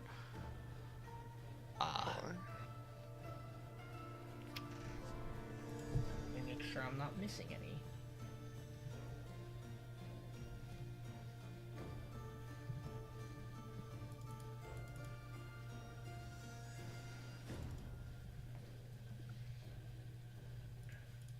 Oh yes, so Redman, Wesmar populations, orcs, and Goliaths. Yep, those were the three. Okay. And does anyone else at the table have like a follow-up to that? Yeah, you see Great. Calvin leans forward. In relation to those refugees, was my former to-be betrothed, Adeline Zarth, amongst the moving of them? It should be made aware that if those here at the table are not known, that upon investigation by Sir Moss Incorporated, who Jules Noir here, member of the Silver Sailors, is also a part of, that my brother and I were made aware of, I should call her Ada, as that is her proper name, that Ada is actually an agent from the continent of Andred, a mage of sin, as they are known, who was sent here to disrupt the balance and peace of Ruba. I fell victim to her charm, and gave her immense access to much of sensitive Concord and House Sarth information.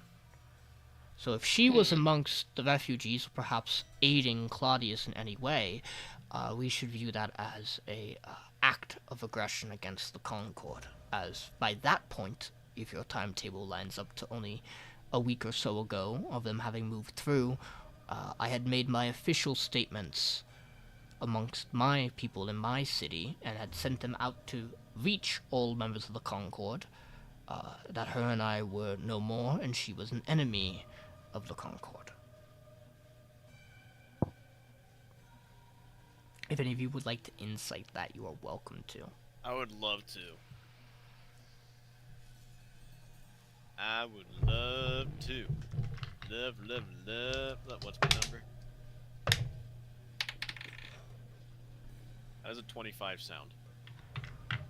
I want you to know that just like in your original meeting with Calvin Zarth, you are reminded immediately of why this man, comparatively to his brother Brutus, and then really anyone else at this table, is a member of the Noble Concord. He speaks so specifically in a manner to try to get exactly what he wants across, and with such authority and passion about his position as a leader that it is so hard to read him. You, however, if you had to try to get something, you feel as if he's telling you the truth. There's enough stress on some of the betrayal that it seems like he might have felt towards Ada that Right. you feel that he is not lying about this. Now, might there be a little bit of him trying to divorce himself from prior actions of House Sarth? That could be. But at least in this statement, he seems to be telling the truth and more just trying to apply more pressure onto Harkin to get answers about this group moving towards the cult of the Trap Goddess. To which Harkin will respond. I do not know. I was not made aware of any of the large-scale figures who were moving across the city, just of the groups that were there. Insight check. Sure. 23.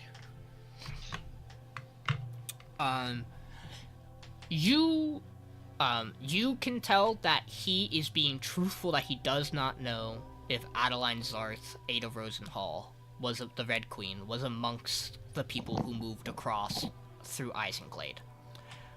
You can tell he is lying, that he does not know any other major important figures who would have traveled through. Okay, great, perfect. And as you pick up on that, Jules, you see across the table, Tarith Yalzin has also leaned in. I was also about to ask if the two of you have both clocked that he is that Harkin is lying about that. Alright, Harkin.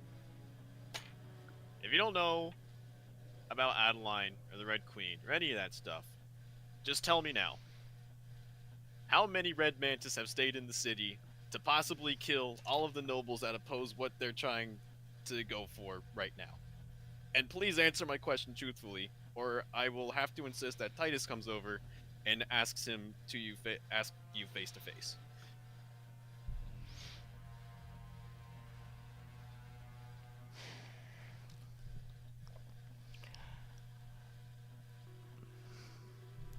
Fine. The Red Mantis that traveled through amongst the tribesfolk, or accompanied them, roughly around the numbers of 1,000. Jesus fucking Christ. Of that, roughly 30 of the lowest ranking members were set in Isenglade. Captain Saber Jexor has already dealt with all 30 of those on his own accord. I had no oversight or overseeing of that rule. Ever since members of the Fellowship of the Blade have been routing out criminal doing within the Concord, which started in a large-scale operation in Mar a few weeks ago. I'm sure Itvan would love to speak on that. Most of the captains of the guards have been taking action on their own accord. And you see kind of nods from all of the captains, and Saber kind of stands up. Yes, I was concerned about the rising number and was going to bring it up to the Concord at this meeting, though I've already expressed it to my fellow captains. 30 Red Mantis being killed by the Fellowship of the Blade is a record high. All happening in the city of Isenglade is unheard of. And my deduction from this is simple. They left low-ranking members to catch those unaware of their presence, and most likely have high-ranking members set forward past Isenglade. And you travel westward, I would reckon would be met with large numbers of high-ranking red mantis. Right. So I you feel mentioned a lot safer about being in this room right now, Harkin. Thank you for cooperating. Feeling compelled to speak truthfully on any other matter so then we can get on with what we need to. And you can stop stalling this. Stalling. You see, he kind of looks down at the table. Myself, Rain Wiccan, and Itvan Tamir were all... He kind of looks to both of them. And Itvan just avoids his glare, and Rain just kind of shrugs. We're all in agreement that if this vote were come to pass with the original attendees, we would be voting in favor of not going to war with the cult of the Trapper Goddess. That was under the impression that the Gustav we knew was the real Gustav, and his allegiance with the cult of the Trapper Goddess seemed to be Concord approved. Obviously, Calvin, your disavowing of your betrothal to Ada Rosenhall came as a surprise to us and was going to be a matter of discussion. I can't speak for my two fellow noble houses leaders, but when I was in the leadership of House Eisenhall, I was approached numerous times by who I now believe to be members of the cult of the Trapped Goddess, of promises of working closely with a former Isenglade homegrown hero, Winter Xarxis. Yup. The promise was of immense growth for the Concord and immense growth for ourselves. I had not acted upon anything in terms of legislation since meeting any of them, though I have allowed many of the undercity terrible actions to occur, despite my ability to maybe have stopped them within Isenglade. For that, I have abused and overstepped my authority of the Concord. Perhaps my oldest sister will be able to right those wrongs. Hate to backtrack here. It's been a rough day for you.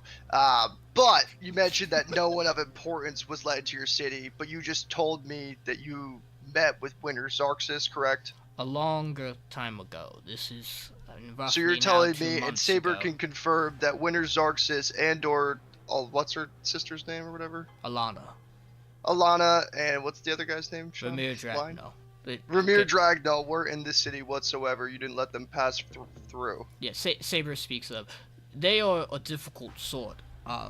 Alana and Winter are both legal residents of Isenglade. It's their home. I'm aware. When they originally approached House Eisenhall, we welcomed them as common folk. And when they did the numerous quests for House Eisenhall to help improve the surrounding area of Isenglade. They had earned at least a somewhat decent reputation amongst the people. It was only until we started to receive pushback from active devout follower of the followers of Friss, Felicia Guile, that I began at least investigations into Xarxis and her comrades.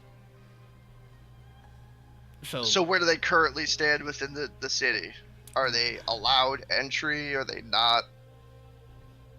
We have not seen Winter or Alana in the city in months. Ramir recently passed through, but he was traveling opposite ways. And when confronted by the guard, he actually swore that he was disavowing himself from the cult itself. This was closer to my routing of the Red Mantis, so I made a judgment call and trusted his word. He seemed to be telling the truth. Okay. But original proposals were predominantly brought forth by the Xarxis sisters to hearken, and then only recently did Claudius and a few other individuals start to make pushes. The other individuals that Saber is speaking of, and you see Harkin is almost like trying to remember, or making it seem like he's having a hard time trying to remember, but he's about to get there. I believe the other individuals I met were a traveling swordsman by the name of Syx. He was a blindfolded swordsman, quite capable. Had appeared once at Winter's side prior. Okay. And a young maiden with stark black hair, who went by the name of Celine. She was the most recent one who stopped through here.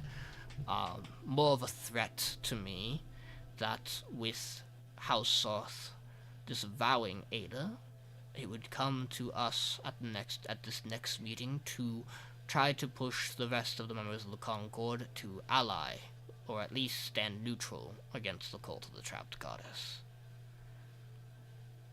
That was my original intention coming into this meeting, but I see that things have taken a turn. Kinda looks towards Xander and Gustav. I will face any repercussions you all see fit.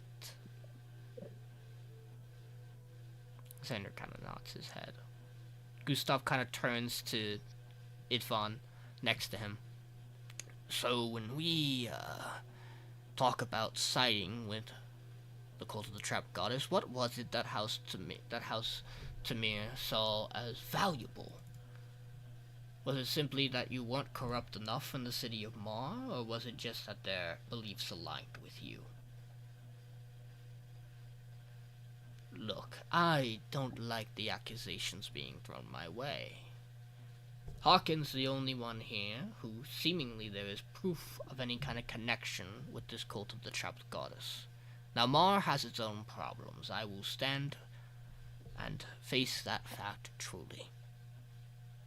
But I do not know what he is talking about, and I'm sure that Rain Wiccan would back me, that we were coming into this meeting with open ears and arms in relation to this cult nonsense.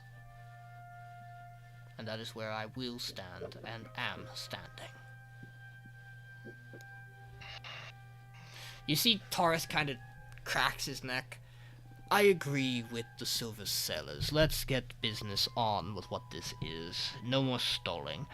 It's quite apparent to most of us here that most likely Itvan and Rain will lie their way through of any kind of connection with the Red Mantis or Cult of the Trapped Goddess. It should be noted that you, Itvan, have a much larger connection with the Red Mantis, and, what was it? Cult of the Scorching Flame or something? Seemed as if you were seeking to acquire Tinder Strike yourself, as if you wanted to wield it and bring forth a Titan. Now, whether you want to admit to any of that or not is none of our business, but it does show that while Harkin's association has been largely with the Cult of the Trapped Goddess, you two have been working with their allies, in turn still working with the Cult of the Trapped Goddess. Now, as far as I'm concerned, this won't matter in the end. We'll simply detain all three of you once this meeting is done, and we'll cast the vote anyway, and you will fail to prevent a majority vote. That is so long as no one else has any skeletons hiding, but I don't think that would be the case given who we have left to vote. So let's talk. You're all here from a very broad area. I'll share what I know about this cult of the Trapped Goddess and the movements that my own soldiers and agents have been able to acquire. House Yolzen has largely remained neutral in the dealings with the city of Wesmar, because simply put, undertaking an attack or dethronement of the Red Mantis is a death sentence. At least not with agreement of all of the noble concourse siding with me. We stand at a cusp of greatness, of a chance to regain Concord control over the city of Wesmar, something I greatly desire. The Red Mantis all fled Wesmar about a week and a half ago. We registered a disturbance underground, seemingly a large windstorm, unusual as it is, that occurred almost directly under the city of Wesmar. Upon that event, it seemed the Red Mantis knew something was coming for them, and they fled westward.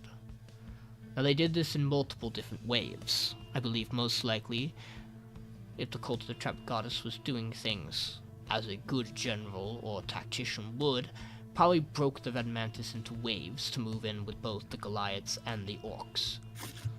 I also believe they moved some common folk out of Wesmar, and most likely some fiends disguised as common folks. That's probably where your ex-betrothed would have gone, Calvin, amongst that group.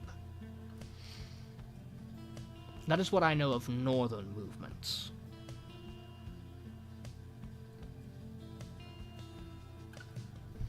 It kind of leans back.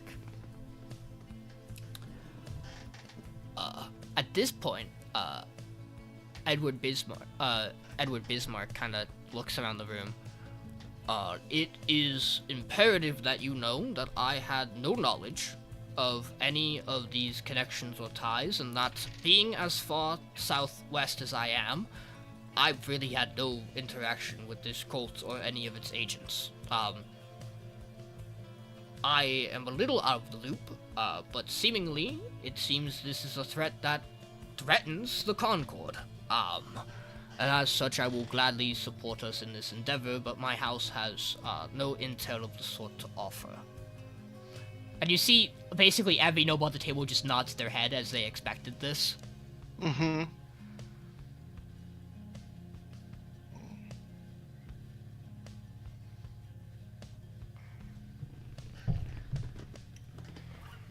It's at this point that, basically, O'Mail, Venrora, and Marcus kind of exchange some looks, and Marcus kind of leans forward to talk. Here's what we know as former tribesfolk, though again, we would like you to start removing that term. We have some business we want to talk to after the Concord on a different meeting about re-establishing independence of many of the descendants of the Titans, as they were once called. Though I have a small number, the Soulites are still, and now more so than ever, ready to rebuild a kingdom. We would like some say in what goes on in Ruba. Venora has always held that opinion about her elven citizens, and you've granted O'Mail and Ragram much leeway in relation to their people. If we were smart, we would have extended invitations to the leaders of the Goliaths and the Orcs. But, from my little bit of intelligence gathering, that would be a waste of our time. What I've learned is this. On the way north, on the way from the south to the north of here, there is a Organ city known as Grumas. That is led by two orc leaders. Sorry. 3 orc leaders and 1 Yonti leader. All 4 of them have moved north and westward, amongst with many of the population of Grumas. Our main person of interest we should have been concerned with was Goddic, the Orcan king of Grumas. Though he had Vek and Arzak as potential rivals, he was what was holding the Orcs of Grumas together. His descendant would be one of the heirs to the relics. Their blood was important, most likely why the cult of the Trapped Goddess and the Red Mantis sought them out for allies. The good news for us is that not every orc left Grumas. There's a small rebel force led by a man known as Juck the Defiant, a half-orc who is gladly willing to take over for the former Orcan rulers if the Concord and its allies were to defeat them. I'm posing for him a potential spot to talk in future negotiations about establishing more control for his people in their region. The wastelands where Grumas lies are mostly ungoverned anyway, I believe only slightly being under your territory, Torith. As for the Goliaths, they're closer to Harkin's area of expertise, but unfortunately I've been unable to make contact with their leader, Kazdak.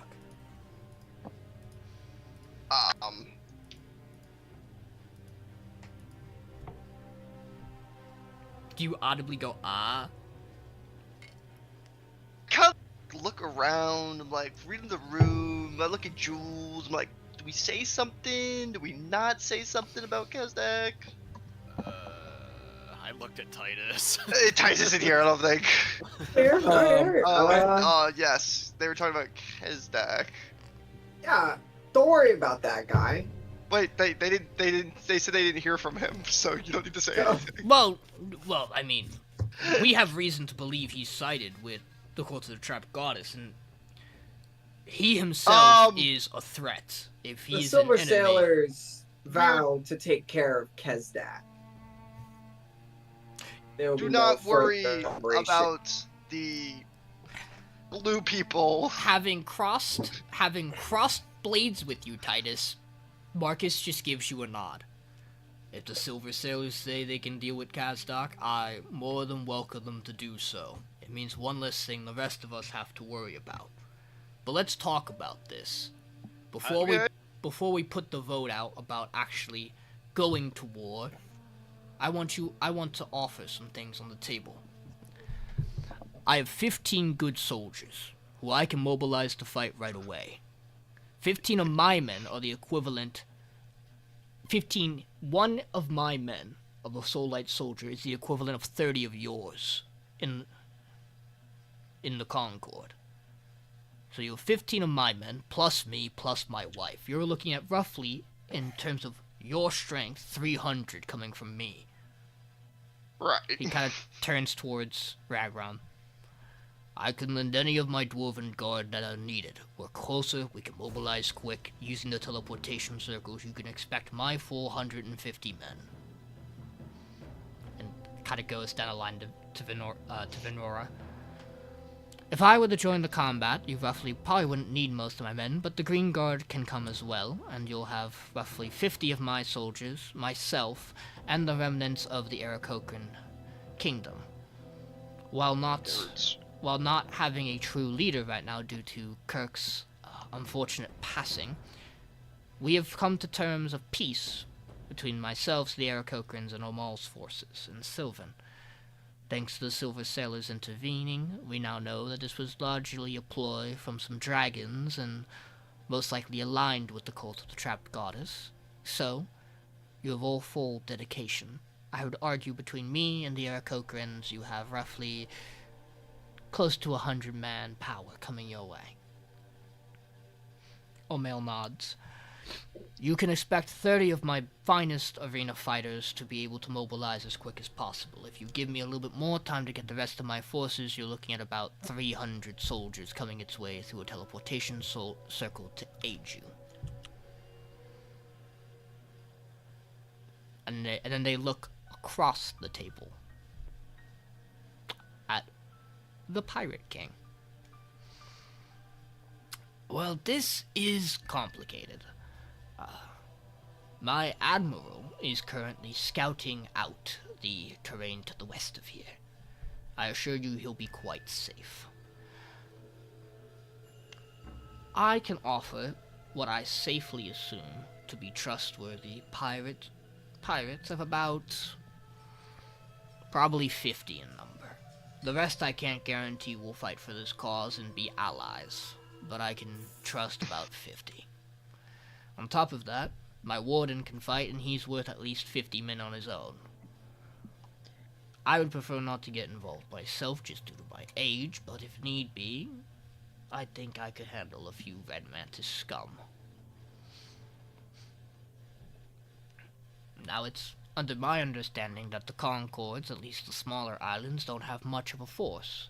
Of course, if you rally a navy ship, you could do alongside with the rest of the pirates, a shoreline assault on where we believe the Cult of the Trapped Goddess is. And at this point, you watch as Titus unrolls a map.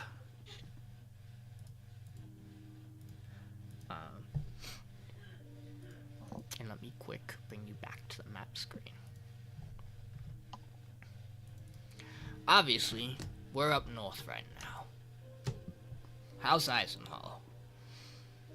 If we are to believe everything is true, most of the troops of the Cult of the Trap Goddess have been heading westward, either through the Frost Peaks or through the Crevice.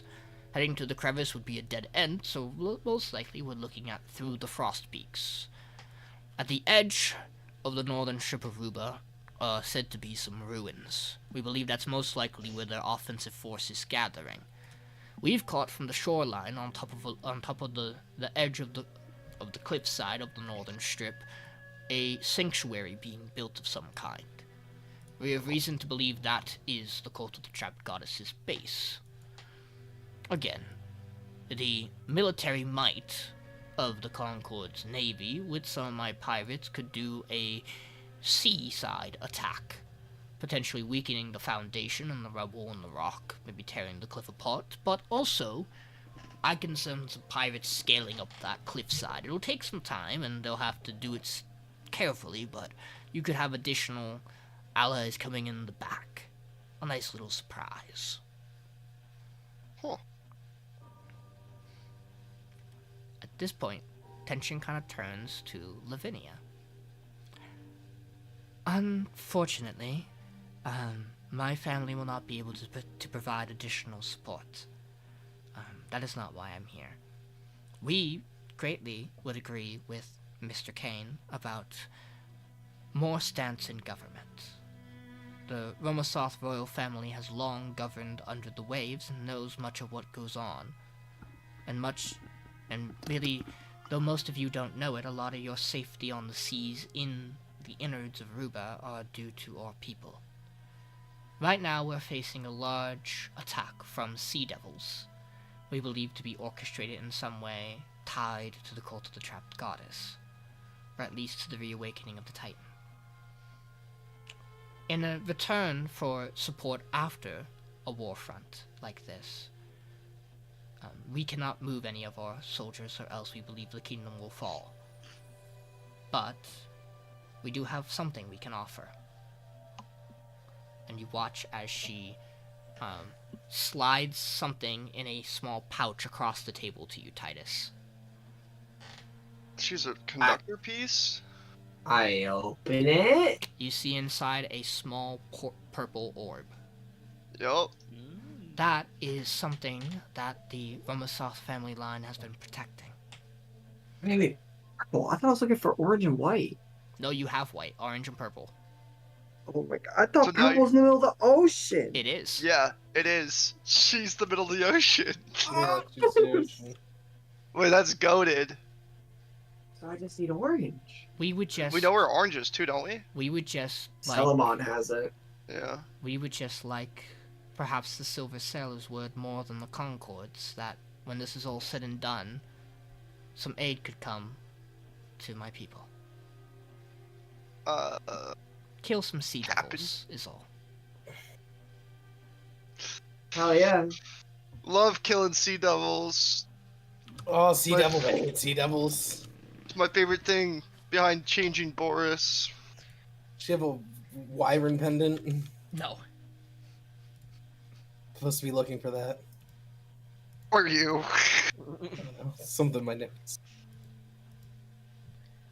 Something about Sea Devils. Okay. Like I said, unfortunately, no additional aid could come from us, but That's I good. share some good news with Amal, which is that his troops would also be able to mobilize roughly 30 well-trained members of the Soulstrong Monastery, as well as the masters who are able to provide some aid. You're looking at 5 or 6 incredibly powerful monks, years of training, and the masters of each of their schools. Omar would be able to provide transportation for them. I have a small connection to the monastery, and I've spoken with the ones who I trust. They will gladly lend support. You then hear a loud clear of the throat from behind you all as Jarvan kind of leans on the piano. The Arcanum is currently undergoing a restructuring to get out some rotten apples, but The granddaughter of the current head believes she could provide you roughly 30 or 40 mages. Good mages, I assure you. On top of that, if this vote should pass, I've already spoken with Xander and Rotwin about this. He kind of looks directly at you, Titus. I would like to march with the 5 of you directly into combat. There's a threat, Jarvan. Okay. There is a threat that no one else in this room is capable of handling besides me. I cannot guarantee I will defeat her, but I can certainly get Ada Rosenhall out of Ruba. I want to make this Okay. very clear.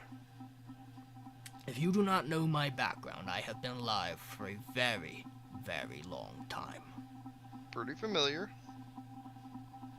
Ada Rosenhall has long been, not as long as I, but long been, a mage who specializes in enchantment magic. One who does so to a corrupted decree. In Ruba, there are not mages like Ada Rosenhall. In Andred, or northern neighbors, there were 7 of them, her being one of them. I am talking almost lich levels of magical powers. I have dealt with a handful of those mages already. Think of this more as a personal vendetta I have against the continent of Andred and those mages. There are many who will vouch that I am the most powerful mage that still lives in Ruba, let alone the world. I just ask that you don't fall victim to any more of her schemes. You do not want to walk into a room and challenge her. It will simply slow you down if not cost you your life. I don't intend to help in any other way. You'll handle your own fight, but I will remove Ada Rosenhall as your threat. That is a promise I could give you.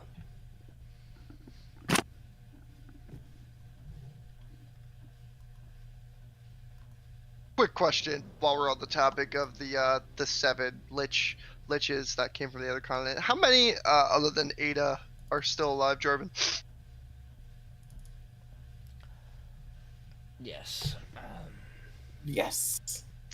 Are they problems? No. Just checking. So, Well, technically, if they're liches, they're dead. So, well, that's They're almost lich level, he said. not. They're not. Very few of them are liches, mind you. Oh, so there are some that are liches. Of course, The- should have known. In Andred, they prefer different names than Mages of Sin. They prefer to be called Bloodlords. I assure you, much kinder of a term for them. Vladimir. There is currently a Bloodlord. There's currently a. Did I do this in the right order? Sorry, give me a second. I did not. There is currently okay. still active a Bloodlord of the School of Illusion, a Bloodlord of the School of Necromancy. Can't be good. Well, let me make sure that's right. I might have fucked that. No, those 2 are right. Yeah. So, Necromancy, Illusion. There is no longer a Bloodlord of Abjuration. Took care of that one. Good job. Obviously, Enchantment is Ada. Yup. There is the Bloodlord of Transmutation, but he is not of issue. He is very similar, and I mean this with all kindness, to Lord Bismarck here. He likes to keep to himself and indulge in the finer things in life. I would not expect to see him make any military moves, let alone any kind of arcane ones. Okay. There is no longer a Bloodlord of Conjuration. And recently I have found out that the Bloodlord of Evocation has also been dealt with. Though I So- should preface, there is a slight chance a new Bloodlord of Evocation may emerge. Do we know who that is? The former one's daughter, but she is currently, missing in action. Again, this is more of an Andred problem than it is an our problem. Right. They Got it. largely do not move from the continent, and right now, Andred is facing its own uprising in relation to its leadership. The Bloodlords stand staunchly with the current king of Andred, and he has them under perhaps the tightest chain any ruler has ever had in Andred. Okay. Ada has simply managed to slip away.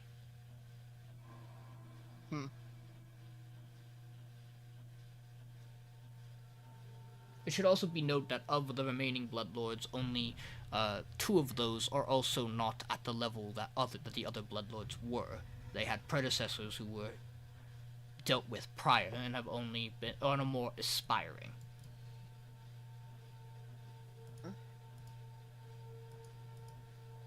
Well, at least that's good to hear. If I were to So be you'll take honest, care of that one. the only ones that should be of concern to anyone here are the Bloodlord of Illusion and the Bloodlord of Enchantment. Which you're taking care of the enchantment one. And the one of I mean- illusion of illusion is perhaps the one most collared by the King of Andred. I don't suspect he'll be making any moves until their inner turmoil is settled, something that will assuredly take years from now. Right. So the only blood mage that's in Ruba currently is Yes. Ada. Okay. That's good. It's good to know. Alright, great. Jules, Yes. you've been reading the room. Make me an insight check. Insight check. 24.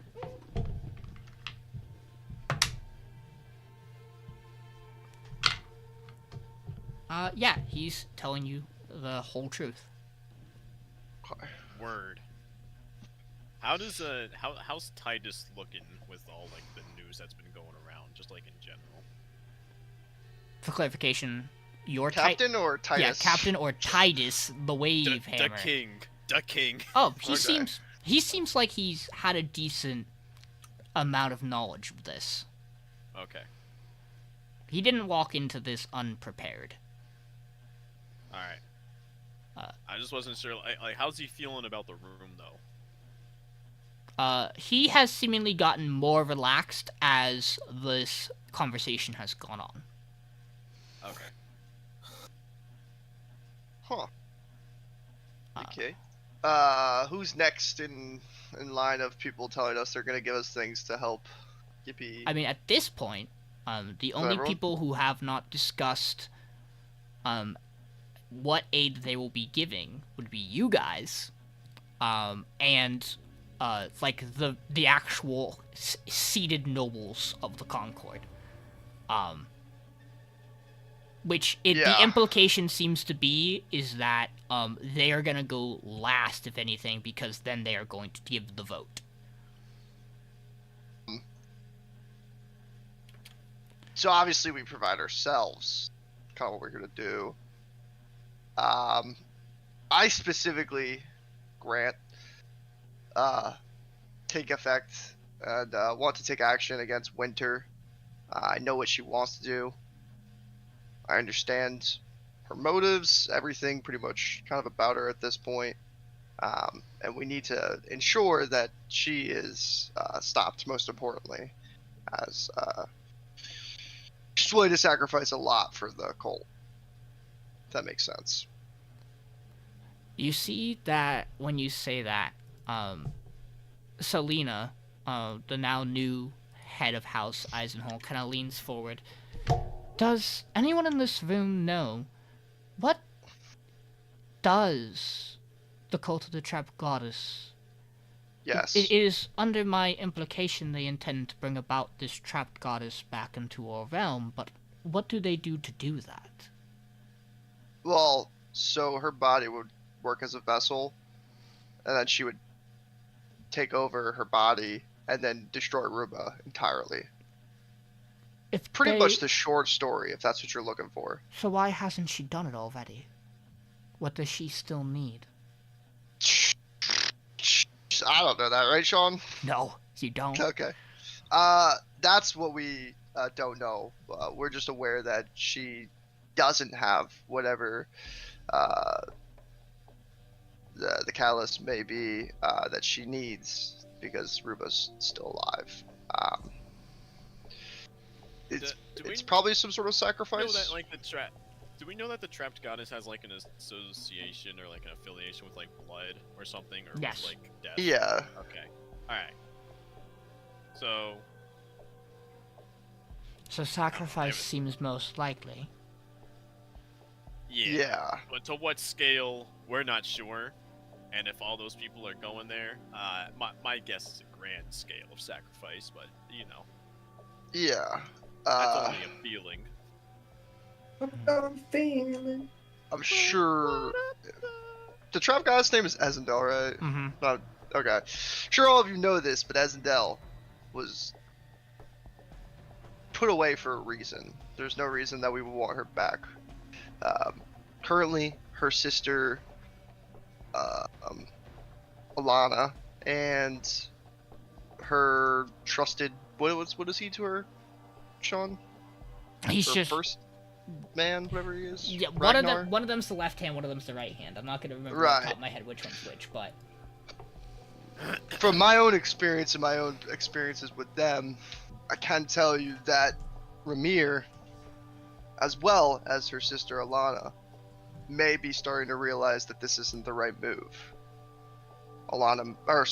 Winter is fully, however, corrupted by it. Jarvan kind of leans forward again. I should perhaps add a little bit of enlightenment to this. A long time ago, Be big. well, it should not come as a surprise to anyone in this room, given the name of the city and the house we sit in, that Isenglade and Eisenhall have a historic connection to Ezendel.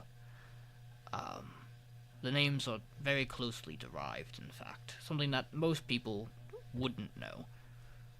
It is believed that Isenglade, before it became a well-known city, was just a small village town, and that in her youth, this trapped goddess actually made a living here in the city. Much transpired, to my knowledge, in historical accounts, but there has always been a small cult following of her within the walls of Isenglade. The largest of which was led by a man known as Yelkin. Yeah. Right. Sick. Yelkin Makes sense. Yelkin Folshine was a half-elven man who was originally like a very good contender to be one of the founding members of the Arcanum. However, after enough disagreements on how we should go about pursuing arcane power, Yelkin was ousted. My last conversation with the man was actually in the city of Isenglade itself, in the tavern. At the time, he had grand plans. Most importantly, however, something that I am aware of is that he was caring for a young, fiendish child known as Selaman. She has grown powerful in the many years since his death and defeat. And while she is not a devout follower of Ezendel herself, she is committed to aiding in his original goals. And you see Jarvan kind of gets up and hands to you, Grant, a small journal. Fuck, finally. This was from Yelkin's personal lodging. In it, it details that to restore the trapped goddess, there are a couple of things that must be done. Firstly, Mm-hmm. she must be released from her stone prison. Now, we have record that just briefly, before the ascension of the gods, a warlock of a fiendish nature, I mean that more of a descriptor, not of an actual heritage, released the statue in the continent of Elton on a traveling city. That may all sound whimsical and fun, but her release was real. The statue has already been broken. That is what returned her general presence back to the world, but not her actual form. What he details next is a very convoluted and long-term plan to enact the ritual of restoration, as he calls it. In it, he details that the cult of the trapped goddess needs 3 large-scale betrayal sacrifices, which he describes as unsuspecting betrayals upon significant relationships conducted in the honor of restoring the goddess. Upon doing so, the designated vessel will take in Rexendrole's being. Mm-hmm. So what we are looking for is stopping these 3 betrayal sacrifices. So hypothetically speaking, if Winter sacrificed Alana, that would count as 1? If you are correct, and Alana is wising up to this being a bad idea, it is in my professional opinion as a mage that this would no longer count as a significant betrayal. I see. Alana would see it coming. As would Ramir. Yes, I had originally theorized a couple of possible sacrifices that were in play. Do any of them... Wait, Are they still relevant? Is still into the trapped goddess? Who? Ramir? I Does he doesn't. want out? Yeah, Does he wants out. Or does he still he want wants out. Okay. He- Originally, I had presumed, and I mean this with no ill will, Calvin, I believed that Ada killing you was originally planned to be one of these betrayals. Oh. And you see his eyes kind of... This is an actual first time you've maybe seen Calvin Zarth, surprised by something. So if we did not wise up soon enough, I might not have been here, huh? I see. Did you know of anyone else who was close enough to any of these members? Jarvan kind of gives a nod. There is record of a young former Red Mantis assassin who was turned away. Only recently has it perhaps been revealed to us that she might be the heir to the bloodline that works for the relic. From a close individual I am working with, who is an ex-Red Mantis, he believes that she is now fully cooperatively working with the Red Mantis again under the head mistress, believing that she will receive a grand position in the new world. This has come to her upon realizing the truth that the head mistress is apparently her real biological mother. A parental betrayal of a child who fully trusts in both the Order of the Red Mantis and this new world the cult of the Trapped Goddess trusts, I believe, would be a grand enough betrayal for one of the 3 needed. Okay. Did he say a name? I don't think he said a name. Did not say a name. And who's that? You see, Lavinia actually speaks up. That would be Athena. She is a Kenku. I briefly traveled with her for a time. Do you know where she is? I have not seen her since she activated Drown. Well, the first of the Bloods for Drown. mind. Do you think it corrupted her?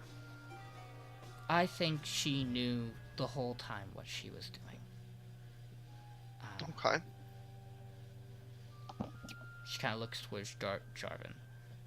My understanding was that she probably returned to Westmore after we all parted ways, so she's probably with the cult and the headmistress now.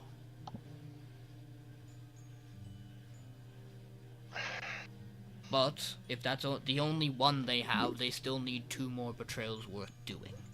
There's no one else that you could think of that could possibly be a betrayal, Jarvan? Outside. Is there anyone else that I can think of, Sean? Can I do a history check? Sure. Jarvan kind of thinks, well, if you were to consider the allies they have, the possibilities would be the descendants of both the orcs or the Goliaths. But Ooh, that makes sense. King Ragram has assured me that the descendant of the Goliaths, Skari, is in proper care. So we do not have to worry about Kazdak. What about... Right. As Okay. for the orcs, we'd be looking at a betrayal. We'd be looking at a betrayal of Godak on his youngest daughter. Ooh. Wait. So they had 3. Everyone in our party realizes that, right? You don't. You hear from across the room. You don't have to worry about that. And you see. Now we don't. And you because we got see- rid of one of the sacrifices. You see Captain Rhea, House Yalzin's captain of the Fellowship of the Blade, the half-orc stand. I'm the heir to the blade for Thunderstrike. For the orcs. They would need my blood. And if it's a betrayal you're worried about, I have no positive connection to my father figure. So if myself and Skari are both safe, the theories of the other 2 descendants being betrayals are inaccurate. Jules, there's this weird feeling in the back of your brain. Like something is screaming for you to be worried about something, but it doesn't make sense. That's just Vinny. In Oh your my in your God. brain, This is- in your brain, you're like, you have to be careful with Real Hurt and his father. Yeah. If one of them were to kill the other, that would be a huge betrayal on their parental-child union. But Real Hurt's with you, and you know that your boss is fine. You don't know why you're concerned about it. Unless... On a different time, perhaps you need it to be, but you don't. But there's just that itch in the back of your brain of like, it bothers you, but you know from the information you have, you don't have to be worried about that. So now in this timeline, Mr. Sir Moss is Safe. fine. Mhm. He's safe. Do I know where he is? You know that he has been working directly, he has stayed in the city of Tavir, but he has been working directly with you and Xander and Gustav and Calvin once you guys brought stuff to light the whole time. So he is Okay. safe, like, within, like, a very protective net of people. Wait, fuck, guys. The, What? The blood mage of illusion. Yeah, He could fuck with shit. but didn't the illusion one... Isn't he more concerned with self-indulgences?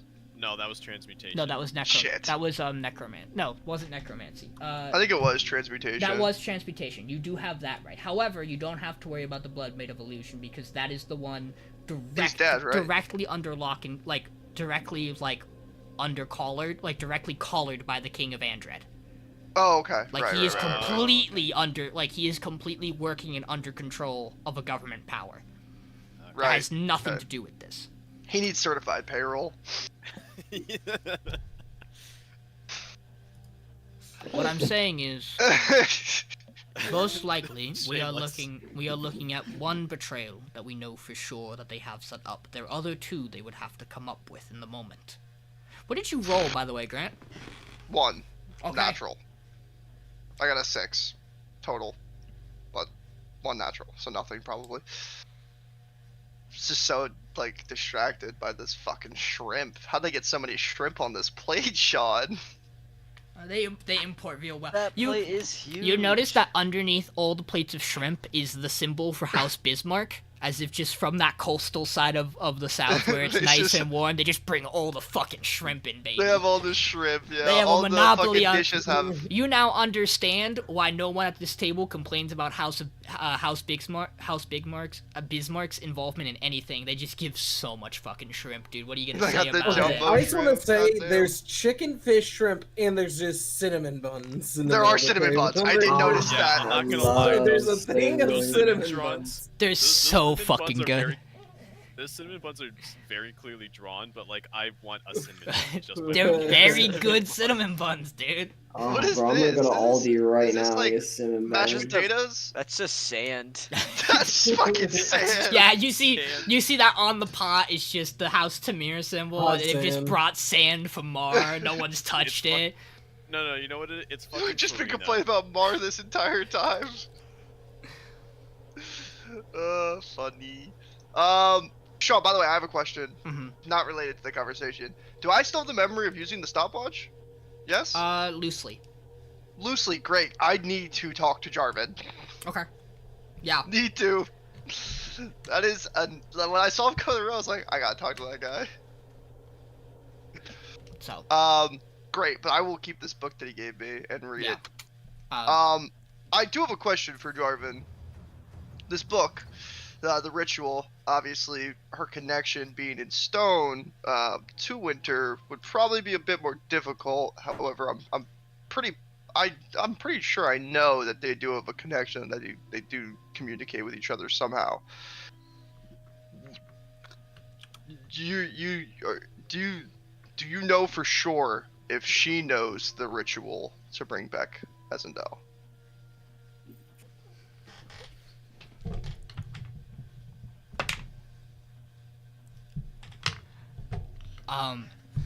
Grant, you might be the first person in the history of the world of Telsword to watch as you bring up something that this great archmage has never thought of.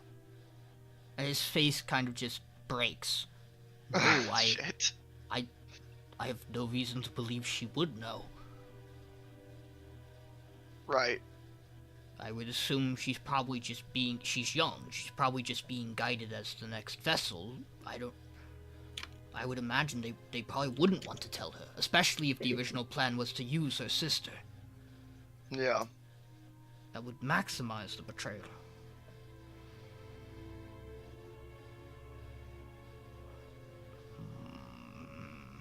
So how much? So we don't even know how much time we may have. Well, it's... But it worries me, and I apologize, Captain, but I do want to be honest with the people about something. She did have 3 vessels, which does make me believe that she may have thought or known how to conduct the ritual. She did have a guaranteed ally with the giants. However, the Silver Sailors, as we said earlier, were going to take care of that and bring over the giants to our side. So what worries me, if she finds out that the giants are no longer working with her, if she's now in fast pace to make the move to find a 3rd vessel. The good news, however, is we plan on connecting again and speaking with the giant faction, and we can get more insight on what they knew about it. Because from the brief conversation we had with, what's his name? Kazdak? Kazdak. Kazdak? For the brief conversation we had with Kazdak, he had no idea what the cult of the Trap Goddess was really about. He seemed like he could have just been a very simple, easy, sacrificial pawn that he would have had no idea. So when we meet with him, I would like to discuss with him if he had plans of meeting Winter's Arc somewhere. Maybe in that location that we had pinpointed out earlier.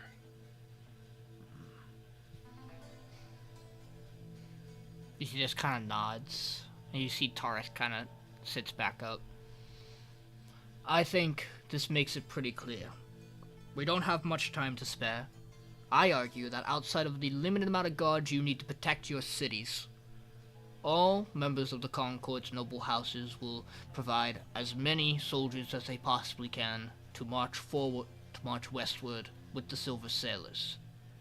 We want to provide them adequate soldiers to deal with any potential assassins along the way, and as well as any of the orc warriors who might stand in their path.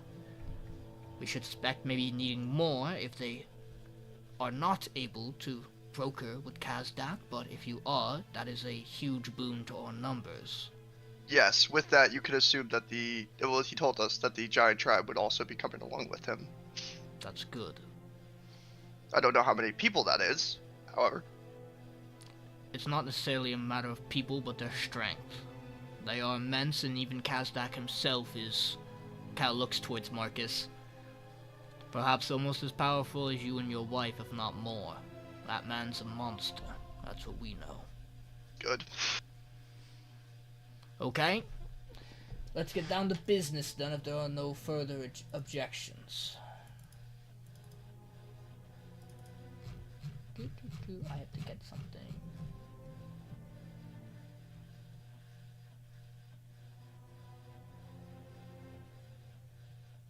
Okay.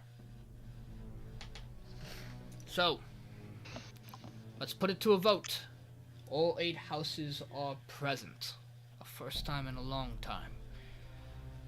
House Yalzin votes yay in favor of declaring war on the cult of the trapped goddess.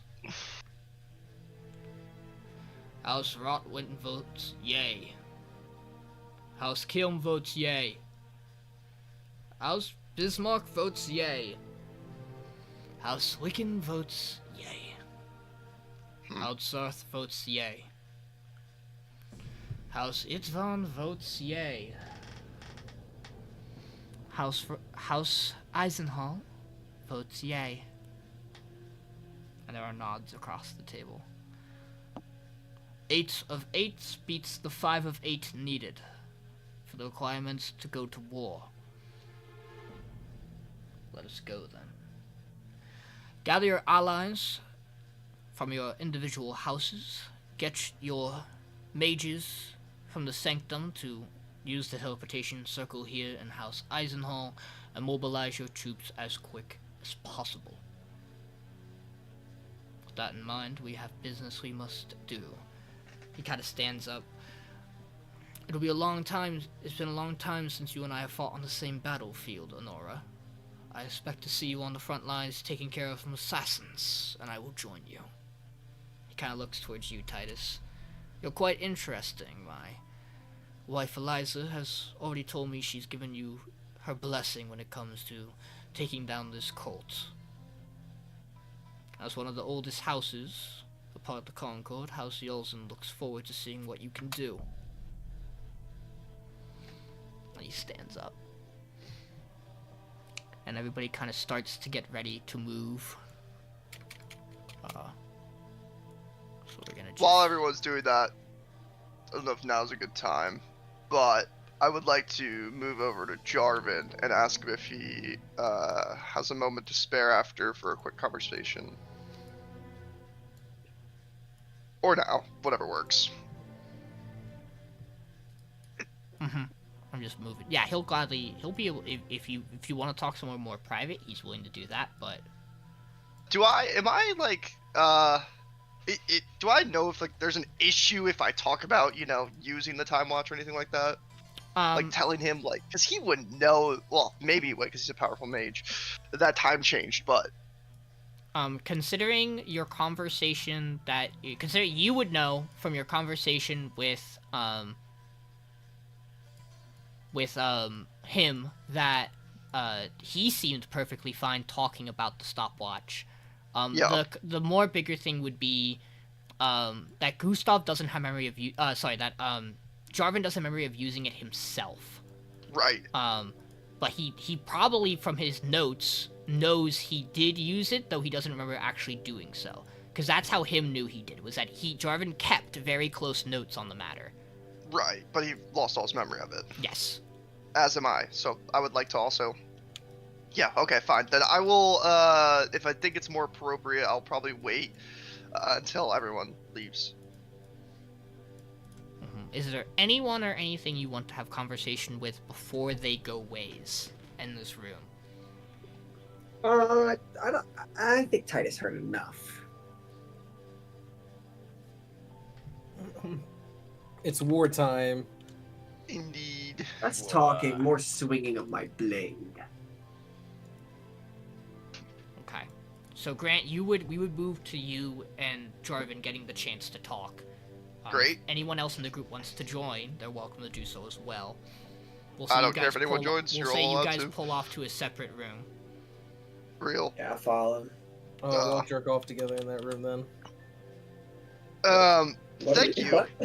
Thank you, first of all, for this. This should be of great aid to us. I wanted to talk to you about an artifact, a timeline, certain things around that nature. You're a very powerful wizard. The stopwatch, yes.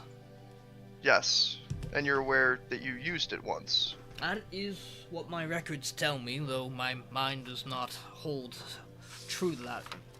Yeah, that seems to be some sort of effect on the stopwatch. It's odd. I talked with him a couple of times after he used it.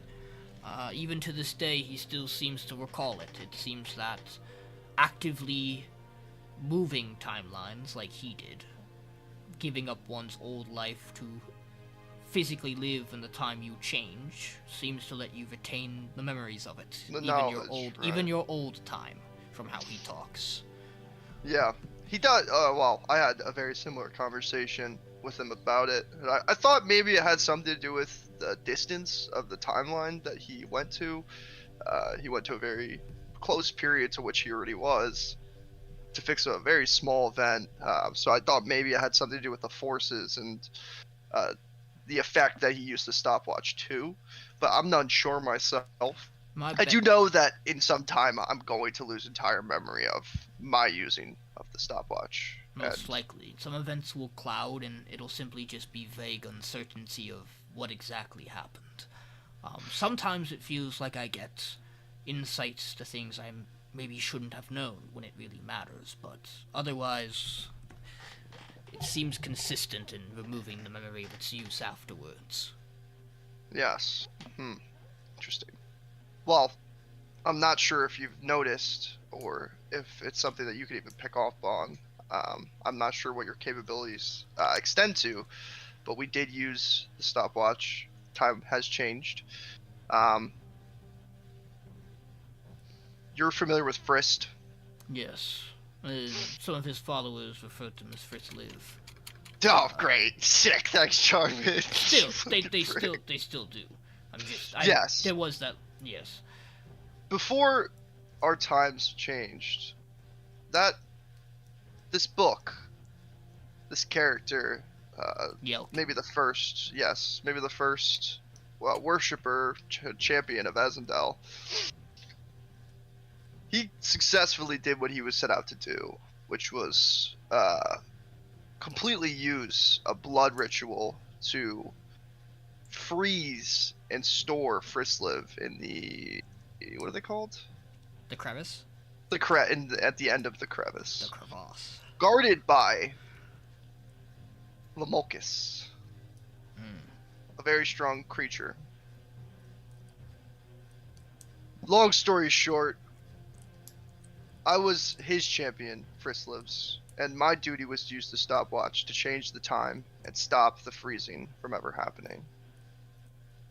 It's been quite some time, and I haven't had as much connection with him. And as much as I wanted to just talk to you about the use of the stopwatch and your experience with it and how it affected you, I also wanted to ask you if you've been in contact recently with Frisliv.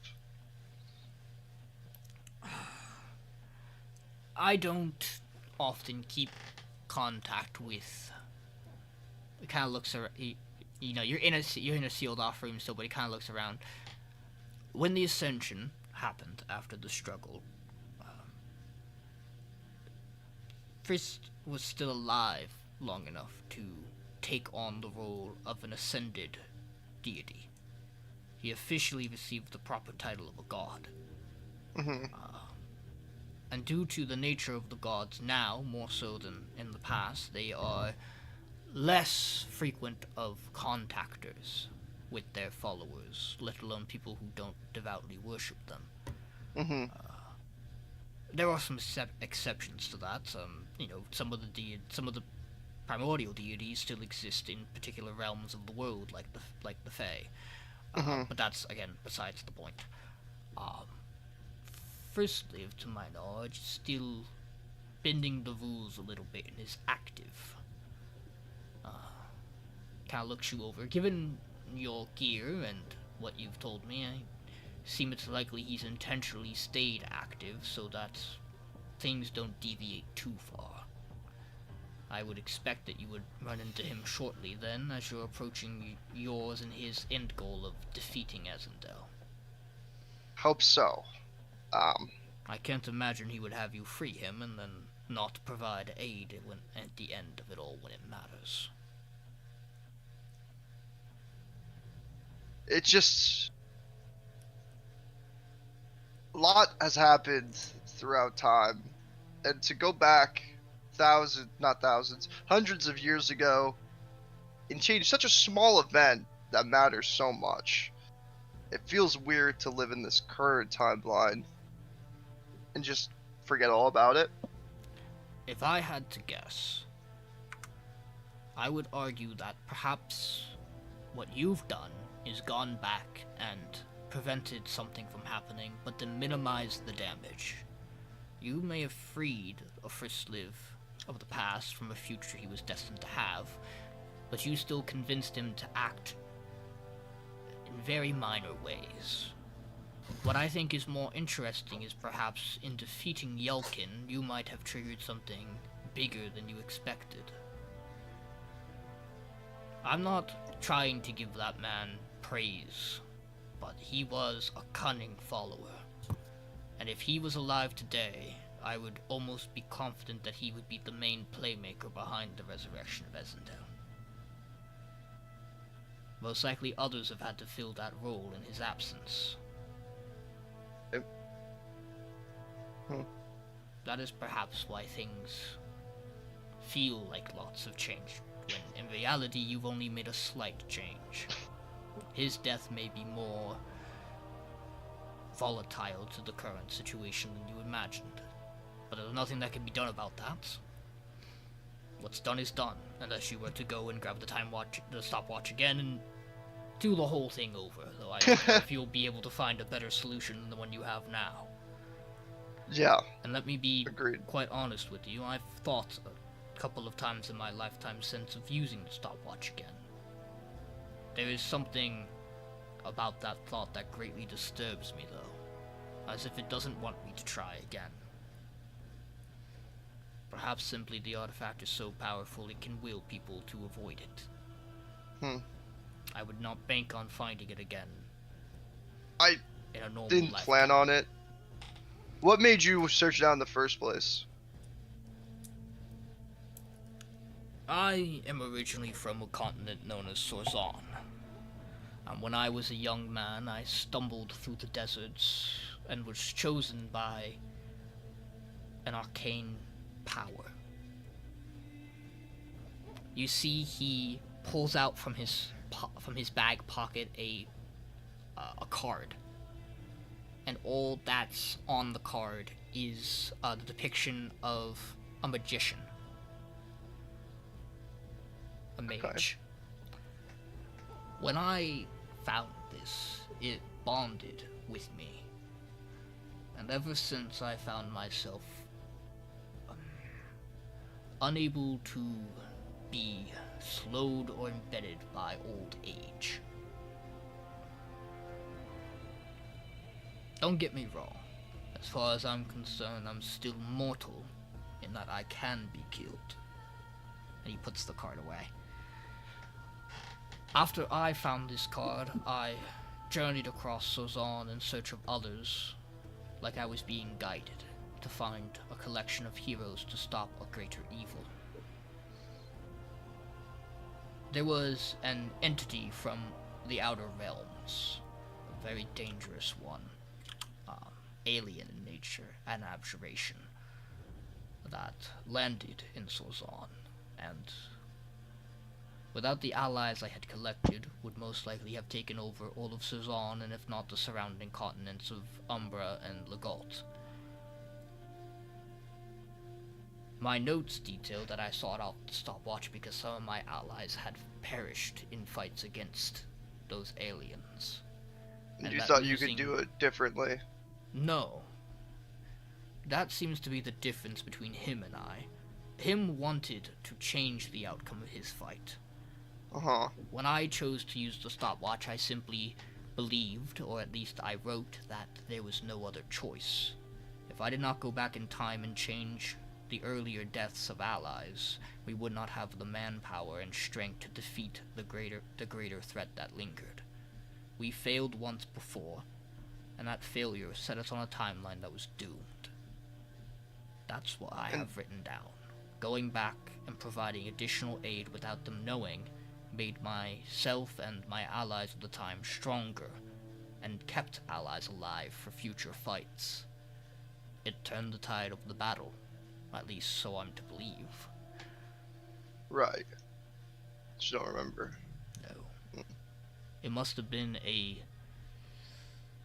last straw decision I made. To leave Sozan for Ruba to find the stopwatch was a desperate play. To abandon the allies I had gathered as someone who was chosen by some arcane force to guide them must have meant I truly believed I failed.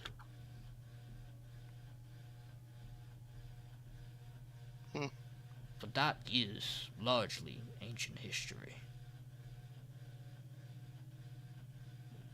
Now I just have the privilege of watching over what happens throughout the years, and trying to have as minimal of an impact as I can when it matters.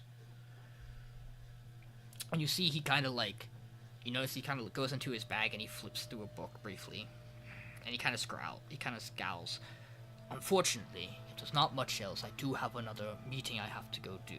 There's someone who needs my assistance, but I will be back for our confrontation with Ada.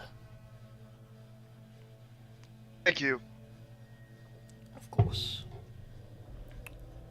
Good luck to you, and we'll see you. To We'll you see as you well. shortly. In the future, if you ever need any extra assistance with the potential blood mage threats, let us know. I appreciate that, but like I said, it is very much a personal matter. Jules, Yes. perception check. Perception. That gets turned into a 10, so 23. You Jesus see as Christ. Jarvan walks away that he opens a book, and he flips to a page, and you very briefly get to see the imagery on the page, as you see that he seems to be heading to some kind of brightly colored, to your knowledge you would attribute it probably to be Fae, palace. As you watch as he begins, and very quietly, you also can hear him utter the incantation for teleportation. And as you hear, wash the spider out, the man disappears. I forgot that's the incantation. I hate this timeline. And he seemingly has gone elsewhere to go deal with other problems. Jules, in your mind, you're like, this is what we should have fixed. We should have gone back in time. We should have and gone back. rid We of should the have stopped Elwin's itsy-bitsy- problem. We should have stopped. No, he didn't Whatever. do it. He knew it. Elwin was simply taught the ways of the arcane by nature. Oh, I Make want to it go up. back and. Just how it is, man. You would have had to you would have had to have you would have had to have asked the stopwatch, take me back to when they created the incantation for teleportation, and then you could have gone back and stopped them And we from had to- doing such a thing. They're probably Jules, really don't easy to forget, we can kill. always get the stopwatch again. Yeah, it might be a worthwhile journey. But so you guys depart. You depart from the city of from Eisen Hall, and you briefly make your way through the city of Isenglade. Kind of coming down from the northeast, leaving through the southwest gate. You guys pass through the city, and as you do, you find yourself kind of heading towards the frozen plains. And you can see from your descent. Jesus. God damn it. He's huge. You can see from your descent, a good ways away, seemingly so they don't get involved. You would roughly guess about 100 Goliaths, who are armed, seemingly for travel, for combat, just standing by watching. As you walk up the field towards Kazdok. Hello. And you see he is no mask. The 3 masks are all floating above him. So, we come to do combat. Or Mortal Kombat. No, there is no or. Oh. This time you prove your strength to me. That your strength Titus. matches your words. You gonna match your I gotta game? beat another guy's ass, and I'll draw my weapon, and like And you see his smile. snow melts under my blade, where it like just about is about to touch the ground, and the snow just starts to melt. I shit my pants. Put him up. Hey, I also shit my pants. You see he has the shield to the ground. He kind of raises it into the air a bit, and he draws his long sword, and you just see both the runes on it etched as a little bit of flame at the hilt, and almost this reddish energy kind of sheens across the actual sword. His sword's cooler than yours, Captain. Well, when I take it, Well, this isn't a fight to the death. this Yeah. fight for It's not a fight for the the... sword. I'm still a Titus, I pirate. don't I'm think you gonna pay attention to flying a fuck. single I'll word you rob said. him right No. There's a Yeah, brief we are pirates. There's a brief moment before the action begins where Kesdek looks at you, Titus, and you hear him go, "We shall see who is stronger, you and I." And you watch as the Oh, he's mask. challenging You you. watch as the mask with the grin pops onto his face quick, and his eyes dart. It almost looks like the eyes dart towards you, Jules. And we shall see about you and I. And then it pops off, and the still face mask comes back on, and he goes to you, Boris. And we shall test your faith.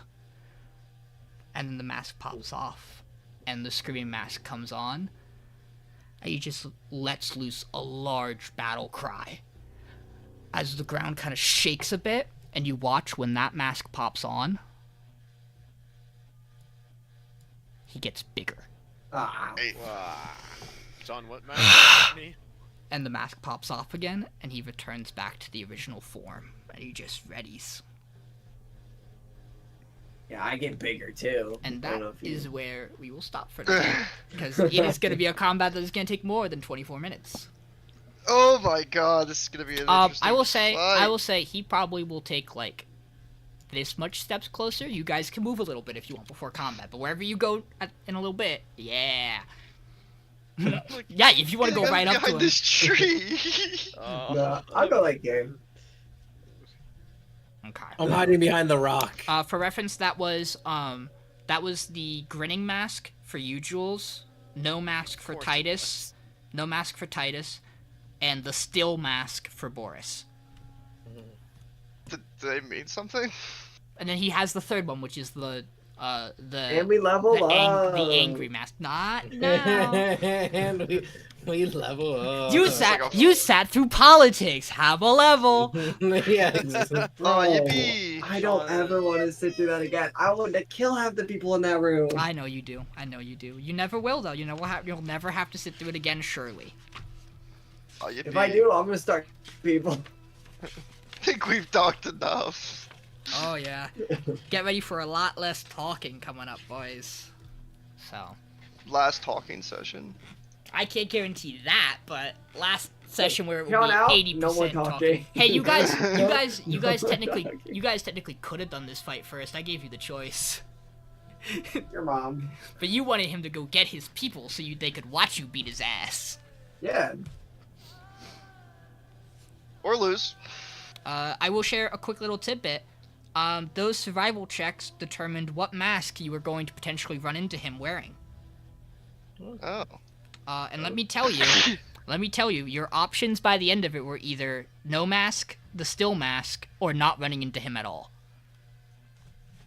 At which point you would have just fought him here when you left Isenglade. But running into him with the mask you did was the best outcome. So good job What are the other good outcomes? job on your survival roll. One of them was immediate combat with him. Oh. In one of the masks. One of them was Probably the angry one. one of them was going to see if he was going to be able to sneak up on you to initiate combat. Right. He's a big guy. Yeah, but That would have been AIDS. he sure is something though. Sure is sneaky. He just It'll- impales Mike. It'll make sense. And if you just ran to him as him, it would have been a more difficult conversation. Is all. But we'll get into more of why that might be if you survive combat with. Well, you will survive combat with him, but if you manage to defeat him, Spoilers. he's not gonna We got- kill. He's not gonna kill you. Right away. Either way, I'm gonna tell him he was gonna be sacrificed, so that way it removes one of them. So easy, no betrayal. Don't need him anyway. But yeah. Fucking imagine if he did sneak up on us, but Jules has alert, so he can't be surprised, but he does still kill someone. Like, so he just sneaks up and kills someone. And you're like, oh, okay. This is like fucking. Yeah, that's fine. You're like, what the fuck was I supposed to do about this guy? And he just destroys one of you. Slaughters me. Yeah. Hmm. Don't worry, we'll just use the stopwatch to go back in time. Yeah, just write it all. We could always do that. That would just be finding the pieces again. Technically, in a way. Don't know where they are. Sean, did we meet Jarvan in the other campaign? Yes. Okay. I'm having Wait, a hard time you've met remembering him. the situation. Sean, met- I'm you've met also him- having a hard you've- time remembering. You've met him twice. In the other campaign, Vinny, you met him. You met him in the city with the 4 different leaders where you did the Colosseum fight because he was visiting there and okay. he took an interest in Rhine. And then you met him again in the Fae when you guys were at the court, which is where he's going to now. Because he passed on the message to you guys from Rhine about how to stop Gormog's ritual or Gormog's stuff from happening. Right. Sean, when we did I that remember. one shot long ago, and I played Laharks, and I unleashed Azendel. Is this canon? Yes. Ah, okay, that's what I Yes. thought. And- So And technically, it's my yes, it is. fault. It is your fault that we are I here. knew it. This whole And now I campaign have to is also Mike's solve said problem. Well, I would like You to did it, you remind gotta you. I clean would up like your to mess. remind you all that because Tanner played the paladin of that campaign so well, that Esendel is the only real problem you are dealing with from the repercussions of that one shot. Tanner stopped like 3 other evils from seeping through that portal. I'm crazy. I didn't want them to seep. Yeah, because from that event, that event got it would have put like Vecna like legitimately as a figure in the setting, but instead you just got his hand and eye, which enabled Silenor to exist. Interesting. Which was fine. Mora's presence got through. Or Inkufuth, or whatever we wound up calling him for Renan's patron. And then That guy. yeah, Mr. Long Tentacles. And then Ezendel broke free. But, like, the potential long-term outcome of that was, like, Cthulhu was gonna get through. Like, any large-scale horrible patron was going to open through if that went worse.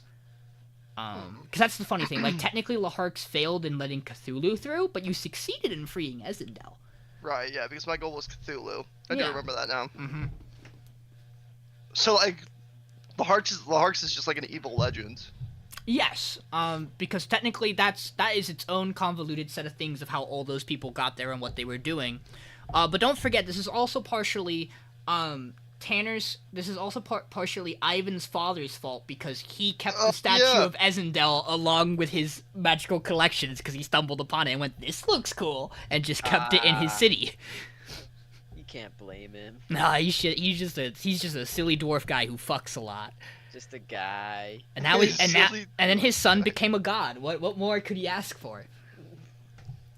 One day someone in your party will be a wizard and will worship the god of the arcane, and you'll have to deal with Ivans. I don't think anyone's gonna do that by choice. Because he is not Ivan. He is Ivans because he's a dual persona deity. Because there's two of him. I hate that. God. One of us speaks in riddles, one of us speaks in rhymes. The joke. And we both want to rape you. They do. Well, let's just say there are a lot of horny wizards in this universe. There are a lot of Is Jarvan a horny wizards. wizard? No. He's Man! a complicated man. That's what he is. I hope you're ready for any and every campaign you do with me for him just to pop in every once in a while and be like, "I'm partially to blame for this. Sorry." Because that is the long-term effects. I already know Mike's to blame for Vinny's campaign. Oh, Whatever's happening, it's his fault. It's his fault. I haven't even done anything yet. I just Yeah, stole. well- I stole a puzzle box. I already know. And that's gonna be the end of us in the end of the campaign. Yeah. That's gonna hold Yeah. like The puzzle box I Yeah, stole. yeah, from it's a gonna- The friend. Titan Yeah, of that's Death is mad gonna at reach it. into the world and be like, "My puzzle box." It Yeah. unleashes Pandora's fire. Just Do you even know my character's name, Dylan? No, I don't know any. I only know the Oh. I only know the people's names who have their names in the server. But even then, I Terry. haven't like looked at them. Tara, do you remember my name? Put your name as the. Resnor. I thought it was Tresnor. Close. Dresnar. Close. Oh, Farther. Dylan, we didn't get to like really talk about this. Goric, by the way, probably only would have introduced himself since you've met him by the name Goric. Yeah. Because he only goes by that last name when he talks to regular ass people. Yeah, I only call you Gork anyway. Yeah. So you wouldn't like know his last name because it's something. We'll get to that. I will have to change my name. That once we. Dylan, are you excited for Thursday where we get to body Painless's dungeon now that we're level 5? Dude, I'm gonna die. What do you think he's gonna give us at the start of? Because at the start of the session, he's like, we're gonna go back and gonna meet somebody. Who the fuck were we supposed to meet before we got into that cave? I don't know. I don't know. Vinny, for reference, Might be by the way, Paladin. we already met. He was literally in the town with us. Oh yeah, that's right. Fuck. I had no idea, dude. It's just Lolth in disguise. We just meet her on the road. She seduces fucking Spatha. Yeah, Vinny, this campaign, Sailors, is happening at the same time as the Legault campaign. The good ones. Oh, okay. I hate that you guys have never had a real conversation about a better name for your group. No, we So just- you're just the good ones. Yeah, we're the good ones, guys. It's because it was in stark contrast to yeah, there was this other group that came into now. Who are you guys? Yeah, we're the good ones. We're not the bad guys. We're the We're good not guys. the bad guys. We're the good ones. You Nice. trust us. No, it's true. They have, for what it's worth, fully dealt with that other group. With one small caveat, but they're gonna deal with that soon. Whenever we get back to playing that campaign, which will be after I finish this one. Because Oh, yippee. I want to get this one done. And then It been has years. been. Sean, I so wanted to go fucking on long. forever. I know. Surely 6 more years of it will be wonderful, and we'll all be happy with that outcome. It's I mean, definitely not like I have another campaign and another setting that I already actively have in mind and have been lightly hinting at for years. Yeah, Sean, that's not problematic. What? as long as you don't name any characters, Deuce, I think you're okay. Nah, she's in the past. She's in history. No, but as I've lately been dropping hints to, the next campaign setting I want to run will be Andred, Oh, which will be what's where the rest Andred? of, it will be where the rest of those bloodlords are. Oh, I see. It's an android. Mm-hmm. Oh. I didn't That is connect for me. that is continent wise next to where you guys played Reggie and Hooter and Ed. Mm-hmm. That's right next door. Oh. It's connected. Like there is just a mountain range that separates it. So it's also originally where Justin Case is from. Because Just in case. Forgot you named someone that. Yep. Vinny's Because best character. because he was the gunslinger, and guns are the predominant invention in Andred. It's like their thing. Vinny, you better bring him back. I'm not. It's also where I know Matt and Vinny, I think, did the one shot where Michael played the goblin with the gun, What? and Ego played what was Big Gains, or was that you who played Big Gains? It was you, Ego, Michael, Michael, my roommate, Brian, and Matt did that one shot, Vinny. Oh. You guys were going through the hills, and you were trying to intercept that shipment of goods from I played the barbarian. Yeah. I love goods. That's that And then I setting. nearly killed that guy, but he got plot armored. He sure did, because you sure weren't allowed to kill that guy. I was not. He's missing an arm though. Oh, he sure is, and that is not something I'm gonna forget when we get to that. Whenever I play that setting with people, or maybe like, see that someone did that. Man, you know what, Sean? I might bring back Big Gains because the Path of the Giant Barbarian. It's like, Hey man, it looks so fun. I'm not saying anything in particular, but it's a cool subclass. It's such a cool subclass. You literally get to play Thor because It's wild. I hope. Yeah. You don't get to like I've fly or had- call lightning, but like I've you wanna had be this the guy idea. who goes Mjolnir, you can do it. Yeah, I've had this idea for Kazdak, by the way, for like years. Cause like I said, I warned you of him last time you guys were in Isenglaid. Yeah. He was I an remember that. active threat. It's kind of crazy. That's the thing. You guys, there was like a route where you guys could have gone and like met the tribes for the Goliaths and the Orcs. You just never went in that general area that like you would have encountered them. It just like never happened. So it's like I will say I'm glad that it got pushed off this late, because he is now much cooler than he would have been. He would have been weaker. I just wouldn't have had the same things I have available to me to have made him the way I made him. I see. All I'll say is, I sure have thought of a way to make this one man that you are fighting a capable boss fight for the 5 of you. So, you'll have to find out how. On the next episode of Total Drama. Island.